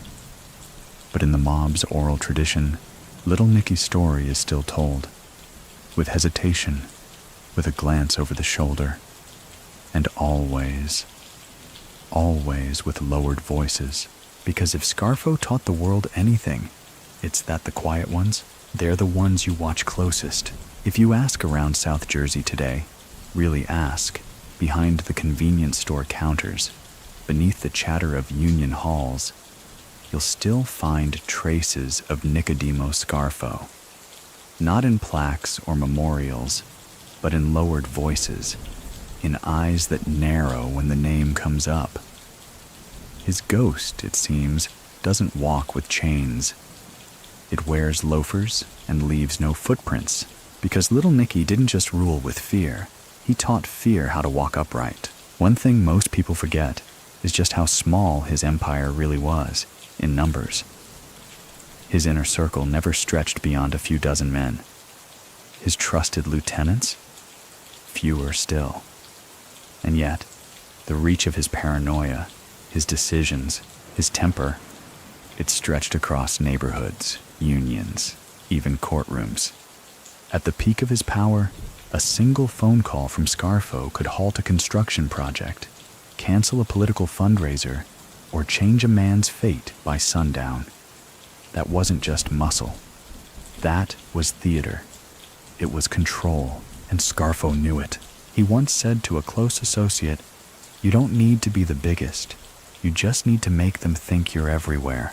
That, perhaps more than anything, defined his rule. He didn't need eyes in every room, just the rumor that they might be there. It worked on judges, on prosecutors, on cops, even on his own men, who spoke to each other in second-hand glances and coded grunts, because nobody wanted to be the guy who said too much. Not again. There's a story, one that made the rounds in the early 2000s, about a low-level mob associate who claimed he'd once delivered a package to Scarfo in the early 80s. Just a simple envelope drop. But when he arrived, he said Scarfo didn't speak, didn't gesture, just stared at him for 7 seconds, then turned and walked away. The associate claimed he never forgot that stare. He got out of the life the next year. Even decades later, men remembered how it felt to be evaluated by Scarfo. It wasn't loud, it wasn't dramatic, but it lingered, like a decision that hadn't yet been made, but soon would be. Scarfo didn't inspire admiration, he inspired compliance. That's an important distinction. And while other mob bosses chased headlines or played the press, John Gotti with his overcoats and smiles, for example, Scarfo recoiled from the spotlight. He didn't want to be liked. He wanted to be assumed. He wore pastel suits not to draw attention, but to contrast the darkness he carried inside. He cracked dry jokes that no one dared laugh too hard at, and when a reporter once tried to interview him outside a courthouse, Scarfo replied, "If I needed to explain myself, you wouldn't be qualified to hear it." He wasn't poetic, but he was precise. Many people still think Scarfo was born in the wrong era, that had he come up during Luciano's time, or under Capone, he would have thrived in their codes and chaos. But others argue the opposite, that Scarfo needed the modern world, that he was born into the era of wiretaps and informants because only then could his obsession with control truly matter. So what do you think? Was Scarfo a man out of time, or the only man who truly understood his own? What's undeniable is the way he shaped the Philadelphia mob. Before Scarfo, the Bruno family had been known for relative peace. After Scarfo, it was synonymous with blood. His reign redefined expectations. No longer was a made man safe just by swearing loyalty. He had to prove it. Daily, visibly, Scarfo demanded performance. A made guy who hadn't moved the needle in 6 months? He was watched. A capo who got too friendly with outsiders? Watched harder. Even whispers of hesitation became actionable intelligence. And when a man finally vanished, no one asked why. They just nodded. Like the end of a sentence, everyone was too tired to finish. This culture didn't just disappear when Scarfo went to prison. It lingered. Through the 1990s and early 2000s, successors still operated in his shadow. Some tried to bring back the Bruno style. Quiet, economic, diplomatic. But Scarfo's specter was always close behind, reminding them what happened when peace was mistaken for weakness. And though he never ruled again after his conviction, Scarfo's influence stayed embedded like old rebar in cracked concrete, Even the FBI, in their internal documents, often used his case as a framework, not just for how to catch a mobster, but for how to understand one. The routines, the rituals, the way fear was folded into every handshake, every dinner, every pause in conversation. In his later years, Scarfo's health may have failed, but his legend stayed intact because he didn't need to be remembered by the public. He just needed to be remembered by the men who came after, and they remembered. Even now, in federal lockups, when a young inmate starts puffing up too loudly, an old-timer might mutter, "He thinks he's Scarfo," and everyone understands what that means. It doesn't mean strong. It doesn't mean smart. It means dangerous, unrelenting, and above all, alone. They called him the little guy, the quiet one, the pajama don. Names whispered half with fear, half with disbelief that someone so compact, so unassuming in stature, could cast such a long and disquieting shadow over an entire city. But that was Scarfo's secret all along. He didn't need height. He needed hesitation. And that hesitation, those half-second pauses when people decided whether to speak, was where he found his power. He never yelled to be heard. He never pointed to be followed. He didn't have to. Scarfo's presence was gravity, and for years it bent every room he entered. But by the end of his story, that gravity had begun to unwind. Slowly, then all at once, in the final months of his life at the Federal Medical Center in Butner, North Carolina, Scarfo barely spoke. His world had narrowed to the rhythm of nurses' shoes on linoleum, the soft click of medication carts, and the low murmur of TVs broadcasting to no one in particular. He was surrounded by men much like him, men who had once commanded fear and now waited, quietly, for breakfast trays and sunset. One nurse remembered seeing him sit for hours, unmoving, eyes fixed not on the present, but on a place years behind him. Maybe a booth in Atlantic City, a back room in South Philly, a diner that served coffee just the way he liked it. No sugar. Maybe he was counting something. Maybe he was unmaking it. He died without fanfare. No media swarm. No teary entourage. Just a man in a thin federal-issued blanket, exhaling once more, then never again. And now, this is where we slow. We step back from the courtrooms and wiretaps, from casino floors and blinking street lamps, from voices speaking in code and friends too scared to ask questions.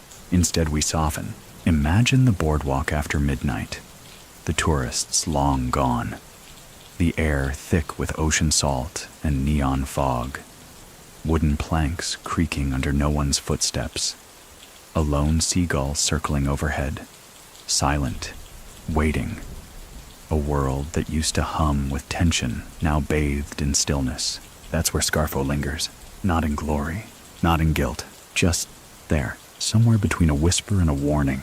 He is not a man you'll meet again. Not in boardrooms, not in back alleys, not even in prison yards. Because men like Scarfo weren't designed to last. They were designed to burn. And in burning, leave just enough ash behind to remind us, fear doesn't raise its voice. It waits. Now. Let your thoughts loosen. Let the names fade. Let the flickering casino lights go out, one by one, until nothing's left but hush. Your breathing has already slowed, your muscles untied. The story has folded in on itself like the last line of a confession never spoken. Let go of the cold grip of the sidewalk, sink into softness. The only loyalty that matters now is the one between you and rest. It's quiet now, the kind Scarfo would have understood. The wind off the Atlantic once carried Nicodemos Scarfo's name through every alley of South Philadelphia. But after his death, it was a different kind of name that echoed. One no longer spoken in fear, but dissected in interviews, in court transcripts, in law school lectures. The man who ruled through silence had become a story told with bullet points, redacted memos, and the occasional grim smirk from someone who knew him once. But stories told after the fact have a way of softening their subjects, sanding off the rougher edges, giving even the most brutal men a sheen of cinematic myth. Not Scarfo. He didn't die mysterious. He died remembered. Not beloved, not mourned, just known. That in many ways was all he ever asked for, because Scarfo didn't crave fame the way other mobsters did. He didn't dress for headlines. He didn't court cameras or flash rings in courtrooms. His performances weren't for the public. They were for the room, for the few people close enough to realize just how little emotion he allowed himself. And it was in that refusal, that repression, that his power became absolute. His enemies called him unpredictable. His friends, what few survived, called him disciplined. His own family, in their quieter moments, called him tired. During one of his many trials, the court stenographer reportedly paused after Scarfo said the phrase, "I trust routine more than I trust people." She had to check if he'd meant it literally, or as a figure of speech. He had meant it literally. Scarfo's daily rituals had once been tools of control. Who he saw when he ate, where he parked. But in prison, they became reminders. That, even locked away, he could still choose how he faced a cup of coffee. That no one, not even the Bureau of Prisons, could rearrange the lines of his morning. And as the years passed, many of the men who'd feared him began to view Scarfo as a kind of symbol, a cautionary shape cut from old newspapers, a man who reached too high, squeezed too hard, and ended up with nothing but fractured alliances and a legacy carved into court filings. Still, in some corners, his name was uttered with a different tone. Not admiration, not nostalgia, but a kind of grim reverence, because while he may not have built an empire to last, he built one that taught. And the lesson was simple. Fear works until it doesn't. Phil Leonetti, his nephew and once loyal underboss, had long since disappeared into the witness protection program, surfacing occasionally to give interviews. In one such appearance, Leonetti said, "I loved him, I feared him, and I'm not sure I ever knew him." That statement lingered with listeners. How can you love a man you don't know? How can you fear someone who tucks you into the life and then leaves you stranded in it? Leonetti had killed for Scarfo, lied for him, bled for him, and then, like so many before him, he'd left him. Not because he wanted to, but because Scarfo's version of loyalty had an expiration date. One you couldn't read until the day it arrived. Many people still think that Scarfo's real failure wasn't murder or greed, but loneliness. So what do you think? Can a man who builds walls instead of bridges ever die anything but alone? Because that's how it ended. One man, one room, one silence too heavy for even the orderlies to carry. After Scarfo's death, a few newspapers ran brief obituaries. Most focused on his criminal legacy, his body count, the sheer audacity of his cruelty. But one local columnist in Atlantic City wrote something different. A short piece titled, "The Man Who Looked at You Like He Already Knew the End." In it, the writer described seeing Scarfo once, in the early 80s, walking into a diner, not flanked by bodyguards, not barked at by cops, just him, alone, calm, sitting at a booth, back to the wall, ordering eggs and rye toast like a man who had nowhere to be, but still didn't trust you to sit behind him. That's how Scarfo left his mark, not by being loud, but by being noticed in silence. And now, with his story mostly written, the spaces he once occupied feel different. The diner is gone. The casino he once skimmed from has been remodeled. The back rooms where he gave orders now smell like old carpet and broken heating vents. But every so often someone will pause, someone who knows, and they'll say, This is where little Nicky used to sit, not fondly, not regretfully, just like a fact that needs saying.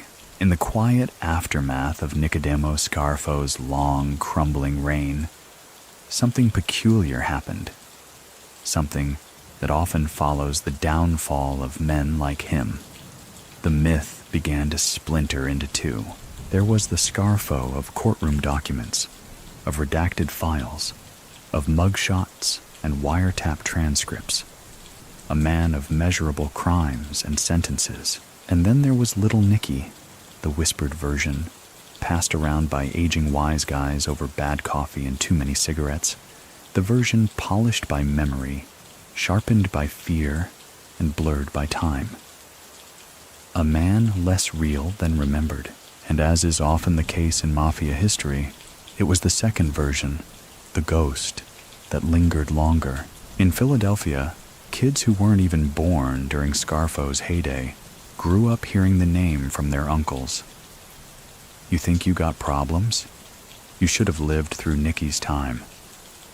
The stories they told didn't need to be true.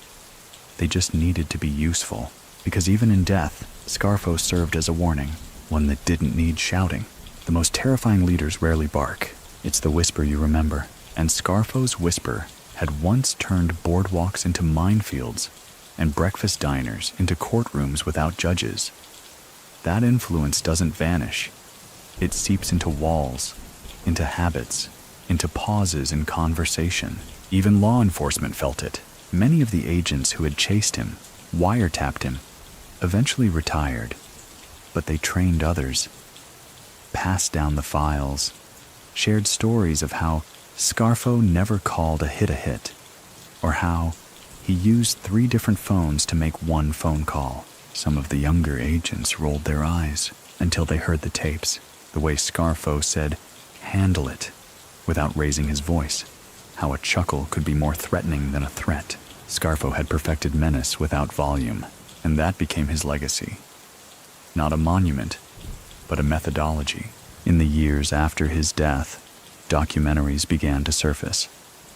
Low-budget retrospectives with titles like Scarfo, the Don Who Didn't Blink.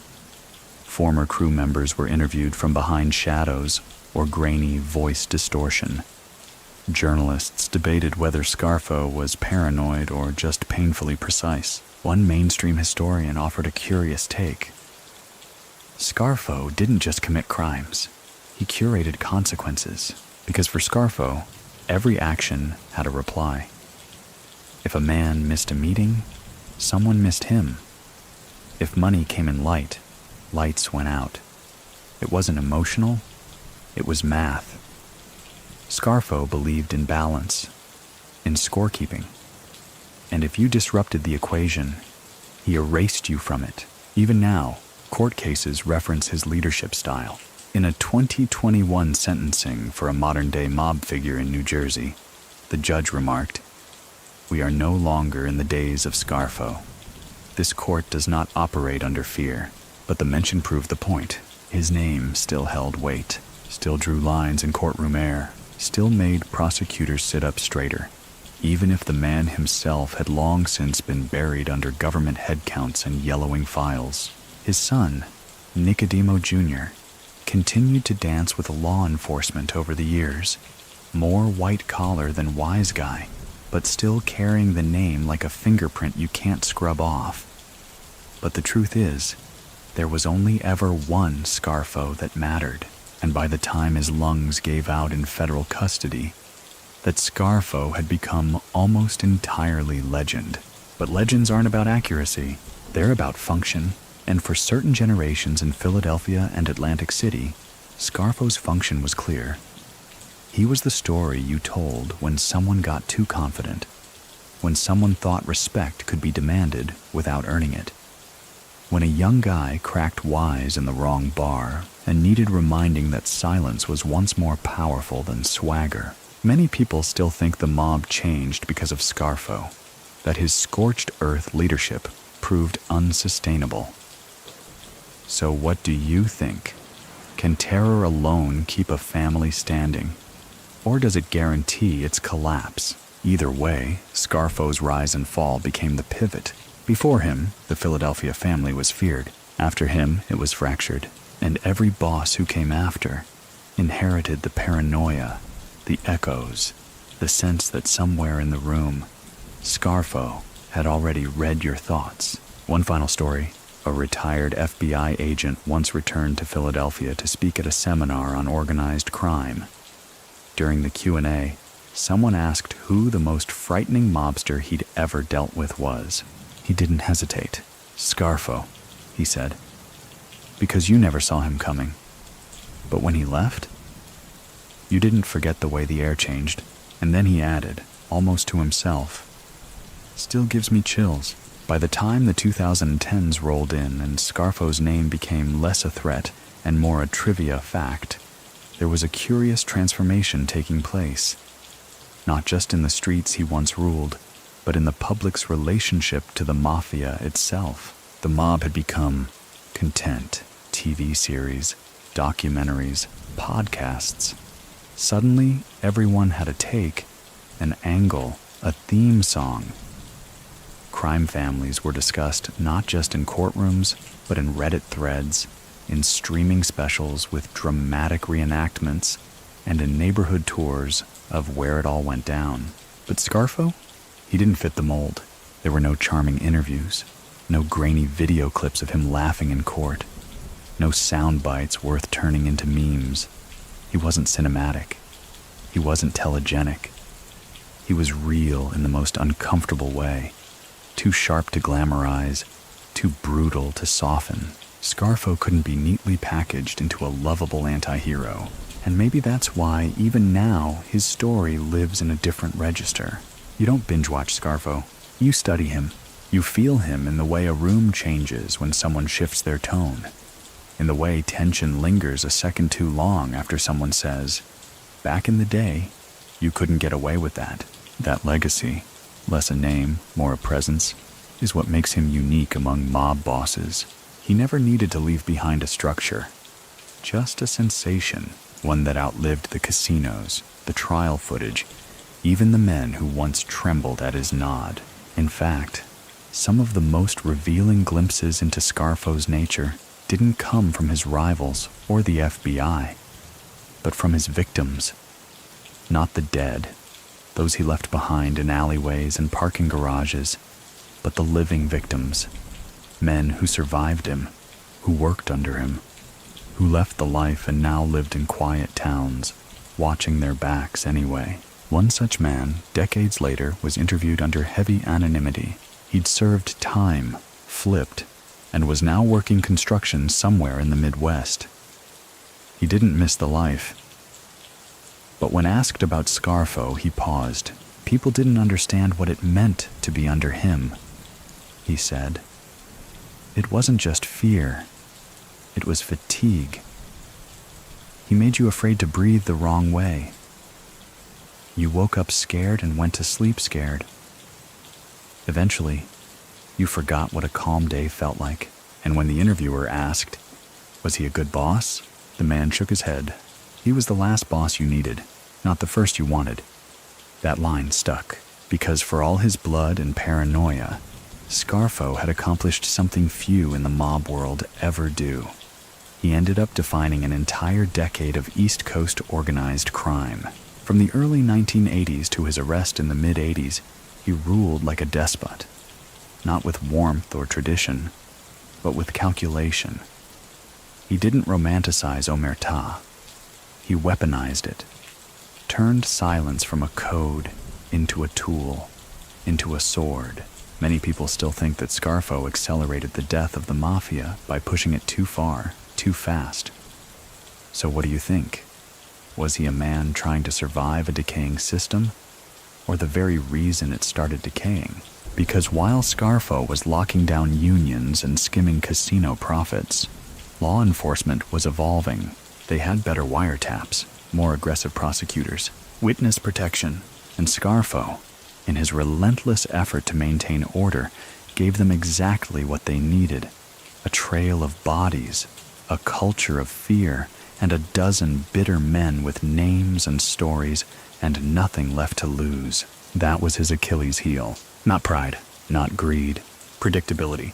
Once the FBI knew how he ruled, who he trusted, how he responded, how often he eliminated risk, they simply waited for the rhythm to repeat.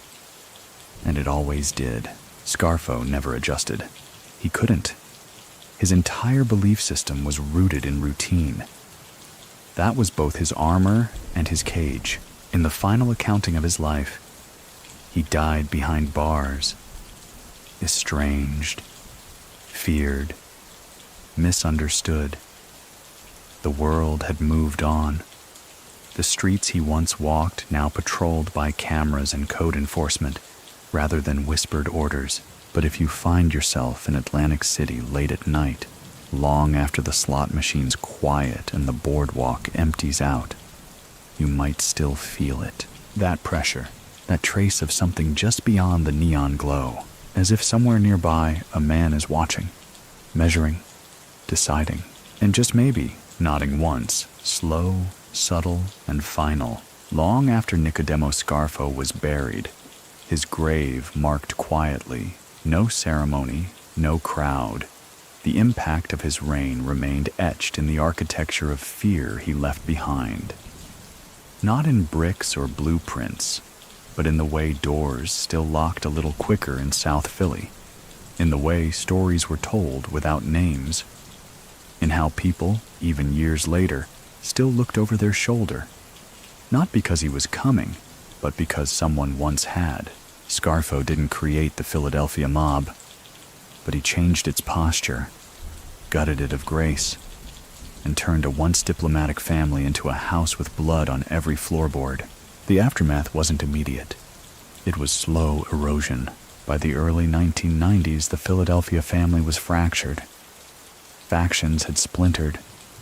Leadership bounced between faces no one feared quite the same way. Scarfo had ruled with such intensity that no successor could maintain the pace. Some tried, most failed. A few didn't live long enough to try again. And law enforcement? They adapted, learned. Scarfo had, unintentionally, trained them. The Scarfo era gave birth to new policies, new informant protections, tighter RICO applications. He had made himself the blueprint for federal takedown procedures. His crimes weren't just prosecuted, they were studied. Internal memos in the FBI circulated with phrases like Scarfo protocols when describing how to monitor family structures and decode mob speak. In that sense, Scarfo's legacy was paradoxical. He had wanted to be untouchable. Instead, he became the case study for how to touch the untouchable. But in the silence of those years, behind the statistics and the transcripts, lingered something harder to quantify: the psychic debt. The mental toll on men who had lived in his shadow for too long. Some retired quietly. Others vanished. A few never recovered. There were stories of wise guys waking in cold sweats in witness protection long after Scarfo had been locked away. Of men who refused to answer the phone if it rang twice in a row, who checked their rearview mirror even in grocery store parking lots. Because you never just worked for Scarfo, you survived him. One of his former drivers, now in his 70s, once gave a rare interview. Sitting in a diner far from Philly, the man stirred his coffee and said, "You didn't understand. Nicky didn't make you scared. He made you careful. Every day, every call. You were never allowed to forget that one mistake could be your last." Even on your day off, the interviewer asked him if he'd ever felt safe. He chuckled. "Safe? You kidding? You don't work with Nicky and feel safe. You feel compliant. That's the best you get." And isn't that what Scarfo wanted all along? Not love, not even loyalty, obedience.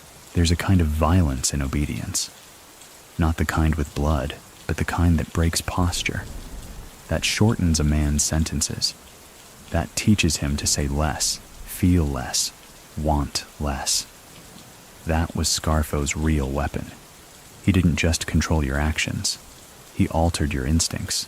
Even today, among aging mob historians, Scarfo is described differently. Gotti, charismatic. Luciano, strategic. Scarfo, precise, cold, an operator. Many people still think Scarfo would have thrived in politics had he chosen a different route. So, what do you think? Could a man that feared exposure have ever survived in public office? Or would he have brought the shadows with him, even under the brightest lights? Because shadows were his currency, the unsaid, the undone. He once told an associate, "You don't win by being loud. You win by making them wonder what else you know." That line stuck around. It still gets quoted, quietly, by men who remember, or men who pretend they do. And Scarfo, he never needed a monument. His legacy was built in unfinished sentences, in glances that meant more than full confessions. He ruled not through proclamations, but through the kind of calibrated silence that made men fold their napkins slower and check the locks twice before bed. In a world of big mouths and loud jackets, Scarfo remained the quietest man in the room. And somehow, he was the most dangerous one. That kind of legacy doesn't leave loudly. It leaks, like steam from old pipes in an alley you shouldn't walk down. Even now, decades later, prosecutors, defense attorneys, and FBI agents speak of the Scarfo standard. Not because he was the best or the most profitable, but because he turned fear into policy. After his death, there were no pilgrimages to his grave, no black Cadillacs idling along the cemetery lane, but there were still conversations, half-formed and reluctantly shared, between men in diners, garages, and old union offices.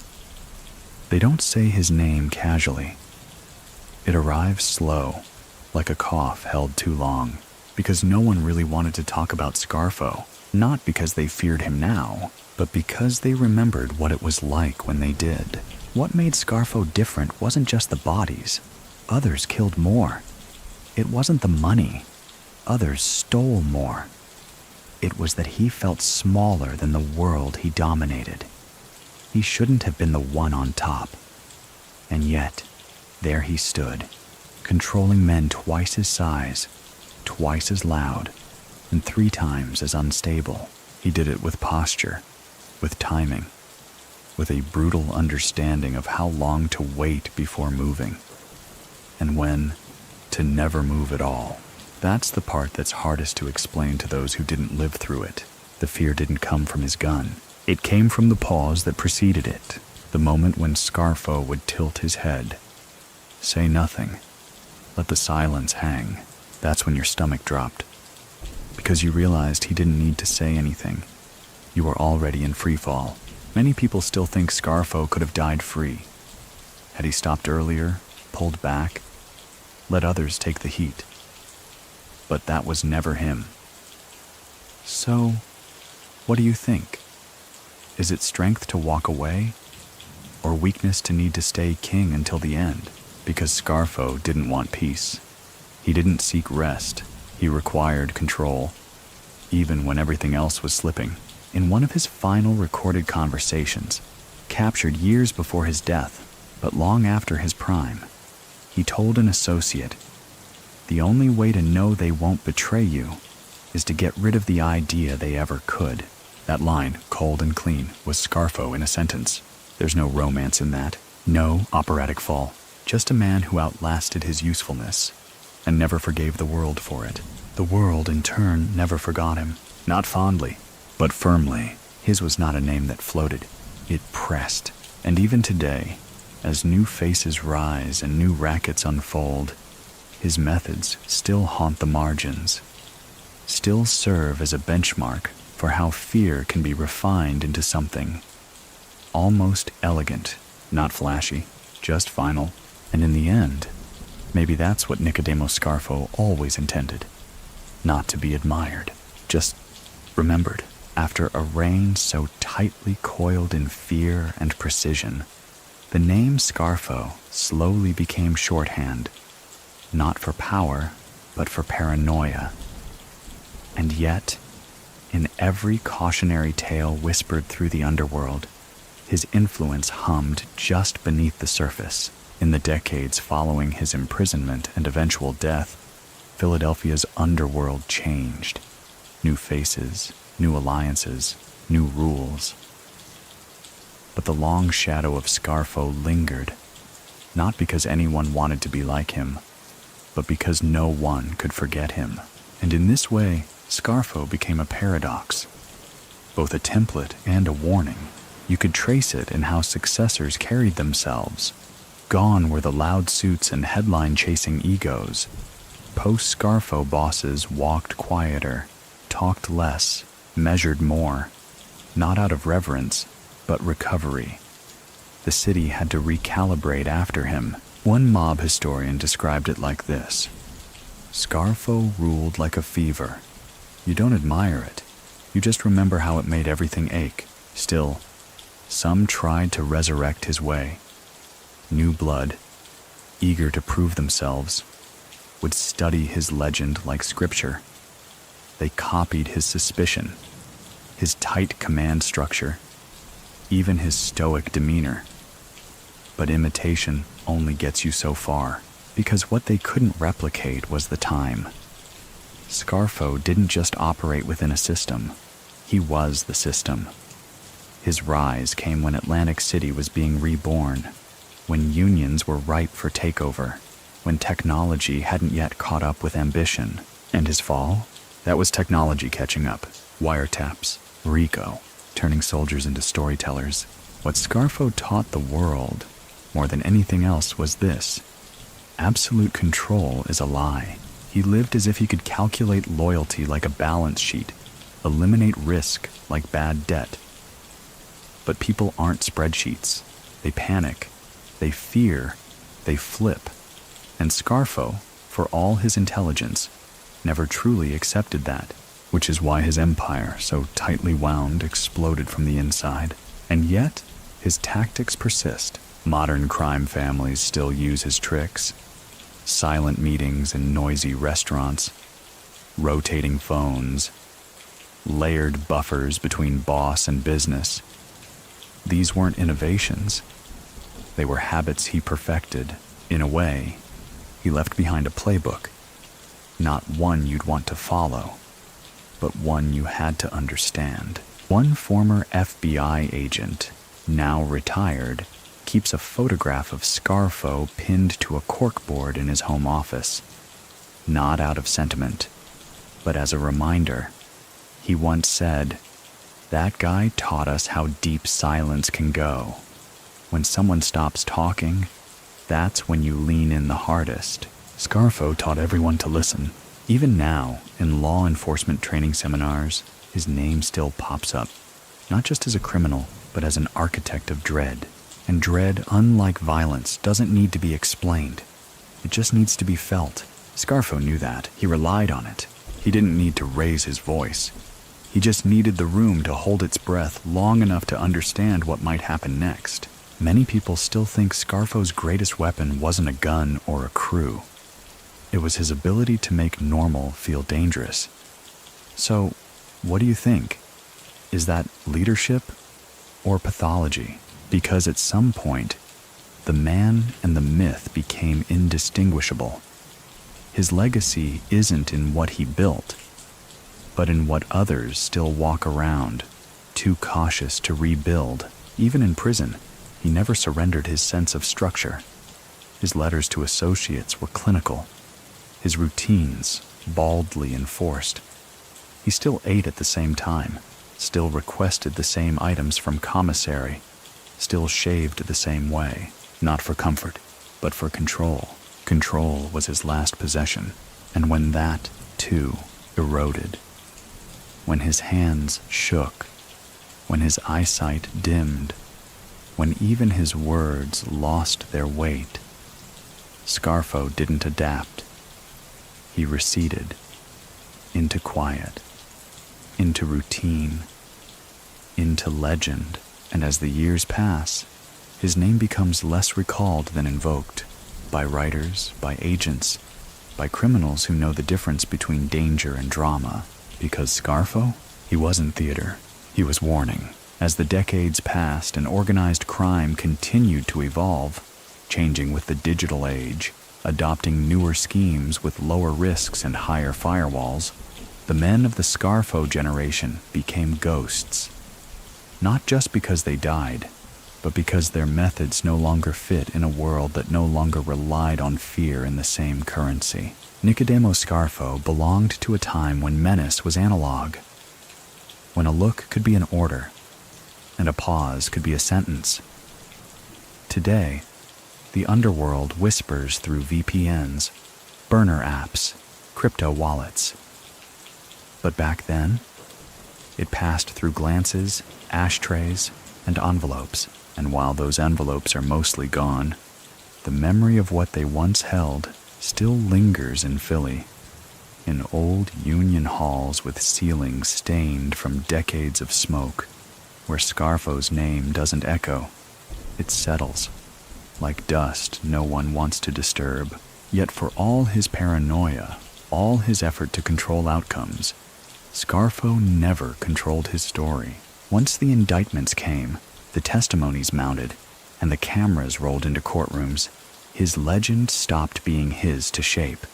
The FBI shaped it. The newspapers shaped it. Later, historians and screenwriters tried their hand, and Scarfo, once obsessed with precision, became a man summarized in pull quotes. Tiny Don with a bloody legacy, the butcher of Atlantic City, a whisper in a silk suit. He'd have hated that last one, too poetic, too soft, because Scarfo never wanted to be misunderstood. He wanted to be unmistakable, to be clear. But clarity didn't save him. One curious detail from his prison years. Scarfo kept an old typewriter in his cell during the early 2000s. Not because he was writing memoirs, he wasn't the confessional type, but because he trusted keys more than touchscreens. Every sentence he typed was deliberate, short, measured. He typed like a man counting bullets. Most of the pages were torn up. He didn't believe in drafts. He believed in finality. One prison guard said, "He wrote like he talked, and when he stopped, it felt like you'd done something wrong." That sense of control, down to punctuation, defined him. It kept him alive longer than most. It also left him completely alone, because while men obeyed Scarfo, very few liked him, and even fewer loved him. He didn't allow for intimacy. He saw affection as risk, warmth as weakness, which meant, by the end, the only people who remembered him warmly were the ones who never knew him. That's the cruel math of men like Scarfo. You spend your life mastering fear, only to be remembered by those you didn't intend to impress. Still, the machinery he helped design, the systems of silence, coded language, overlapping hierarchies, disposable middlemen, remain in use. His paranoia was ahead of its time.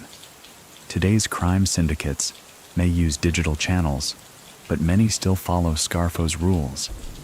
Limit exposure, compartmentalize everything, and never trust the second handshake more than the first. Many people still think Scarfo was the last true boss in Philadelphia, the final ruler who didn't smile for cameras, didn't talk out of turn, didn't leave his seat until the message had been received. So what do you think? Is legacy about results or fear remembered? Because Scarfo left few results you can tour.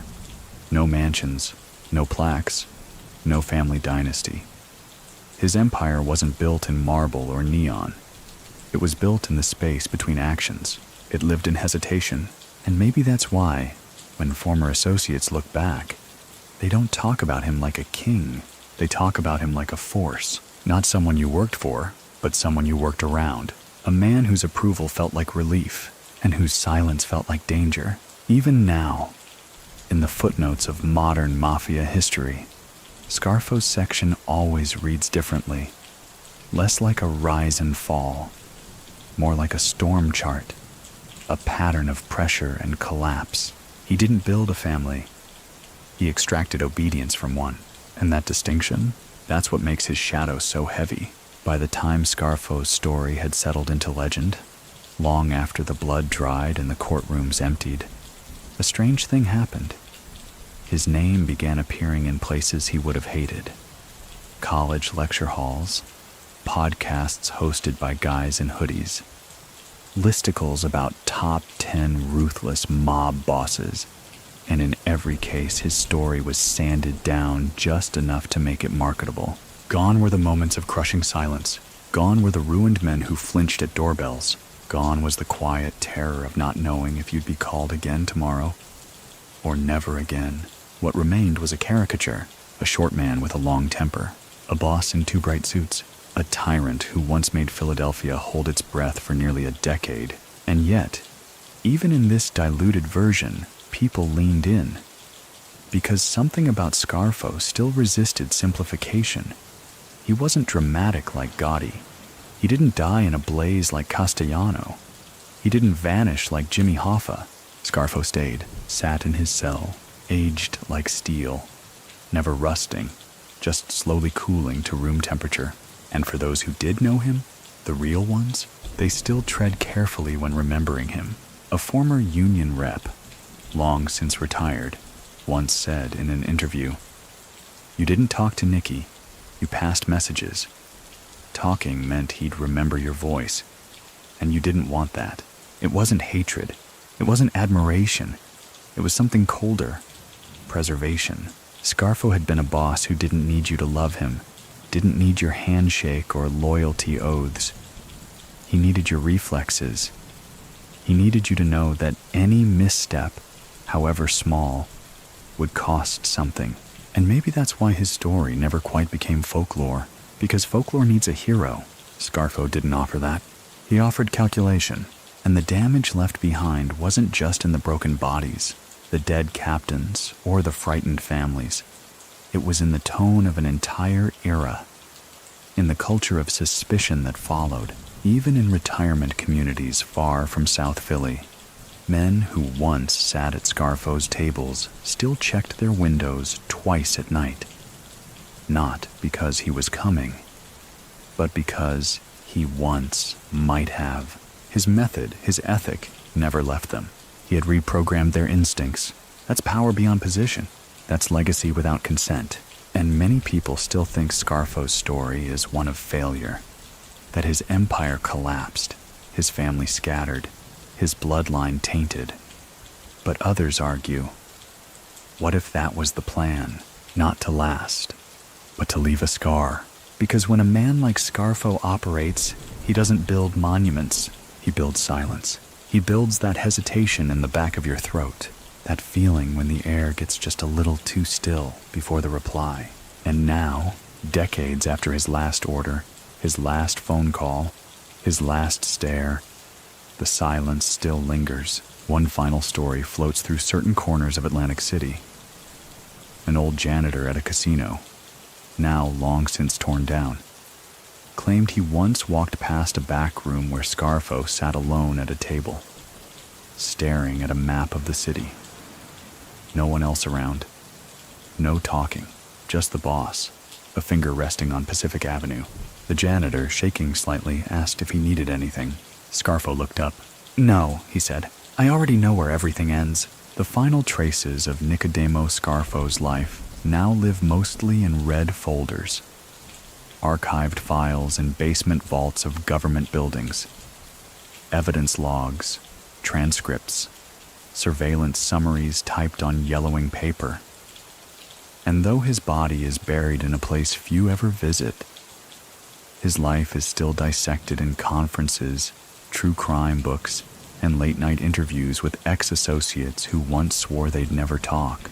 But here's what none of the paperwork captures: the texture of Scarfo's era, the way conversations would shift when his name came up, the way even men known for their ruthlessness would lower their voices, not out of superstition, but because Scarfo had that rare talent of lingering. He left behind a fear so specific it had a half-life. There are men walking around today who haven't seen Scarfo in 40 years. yet still hesitate before telling a story that includes him. Not because he'll come back, but because, somehow, they believe he might already know. That's not criminality. That's architecture. Scarfo built a feeling. Not a family, not a future, but a vibration in the air that said, nothing is off limits, and no one is too close. And the ultimate tragedy? He wasn't wrong. He was betrayed not just by enemies, but by his own nephew. Flipped. Testified. Stripped the Scarfo myth down to ledger entries and lunch table orders. It was, for Scarfo, the kind of betrayal that validated every ounce of his paranoia. He'd built a world where no one was safe, especially from him, and eventually no one was. Even he wasn't spared. Prison was never supposed to be his end. Men like Scarfo don't imagine concrete walls. They imagine chairs at corner tables, influence passed by nod, loyalty sealed in silence. But his final years were anything but elegant. The body broke.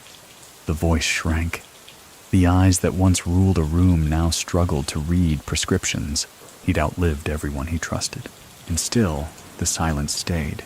A nurse at FMC Butner, who tended to him in the last year of his life, recalled how he'd sit with a towel over his lap, hands clasped tight, watching the wall.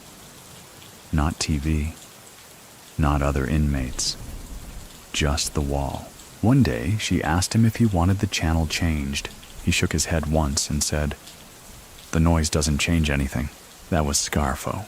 Even as his body dimmed, his mind stayed fixed on control, on order, on the rituals that once gave him dominion over cities. He couldn't bear disorder, not in conversation, not in breakfast trays, not in how people folded napkins. He wasn't nostalgic. He was still planning, even if there was no plan left to execute. And that's what separates Scarfo from most mob bosses. He didn't just seek power. He feared not having it. Every decision he made, every call, every death was about retaining control of the narrative. And yet, in the end, he couldn't. Many people still think that's what broke him. Not the prison, not the betrayal, but the loss of authorship over his own myth. So what do you think? Is a man truly defeated when he's caged? Or when someone else finishes his sentence? Because Scarfo's story was finished. By Leonetti, by the feds, by the public, by everyone but him. And now it's told by strangers. Strangers who never feared him. Strangers who know the dates, but not the chills. Still, somewhere in South Philly, a man walks past a shuttered restaurant and remembers the weight of Scarfo's stare. Somewhere in Atlantic City, a dealer remembers slipping an envelope into the wrong hand and hearing nothing. For 3 weeks, Scarfo may be gone, but the silence, that's still here, and it listens. In the long, low twilight of Nicodemo Scarfo's memory, what remains isn't marble or myth, but mood, an atmosphere, a chill that lingers, not because it's cold, but because it once was. Ask anyone who lived through his era, and they won't describe a man. They'll describe a climate. He wasn't the storm. He was the pressure drop before it hit. Scarfo's legacy doesn't fill museums. It doesn't decorate casino walls or glow in neon retrospectives. You won't find his name etched in gold on brass plaques. What you'll find are absences, spaces where people used to gather, doors that stayed locked even in daylight, habits passed down in families without ever being explained. You don't need to say Scarfo's name in certain places. The silence says it for you. That's how deep his shadow ran. Even after his death, even after his name faded from newspaper ink and cable specials, the ripple remained.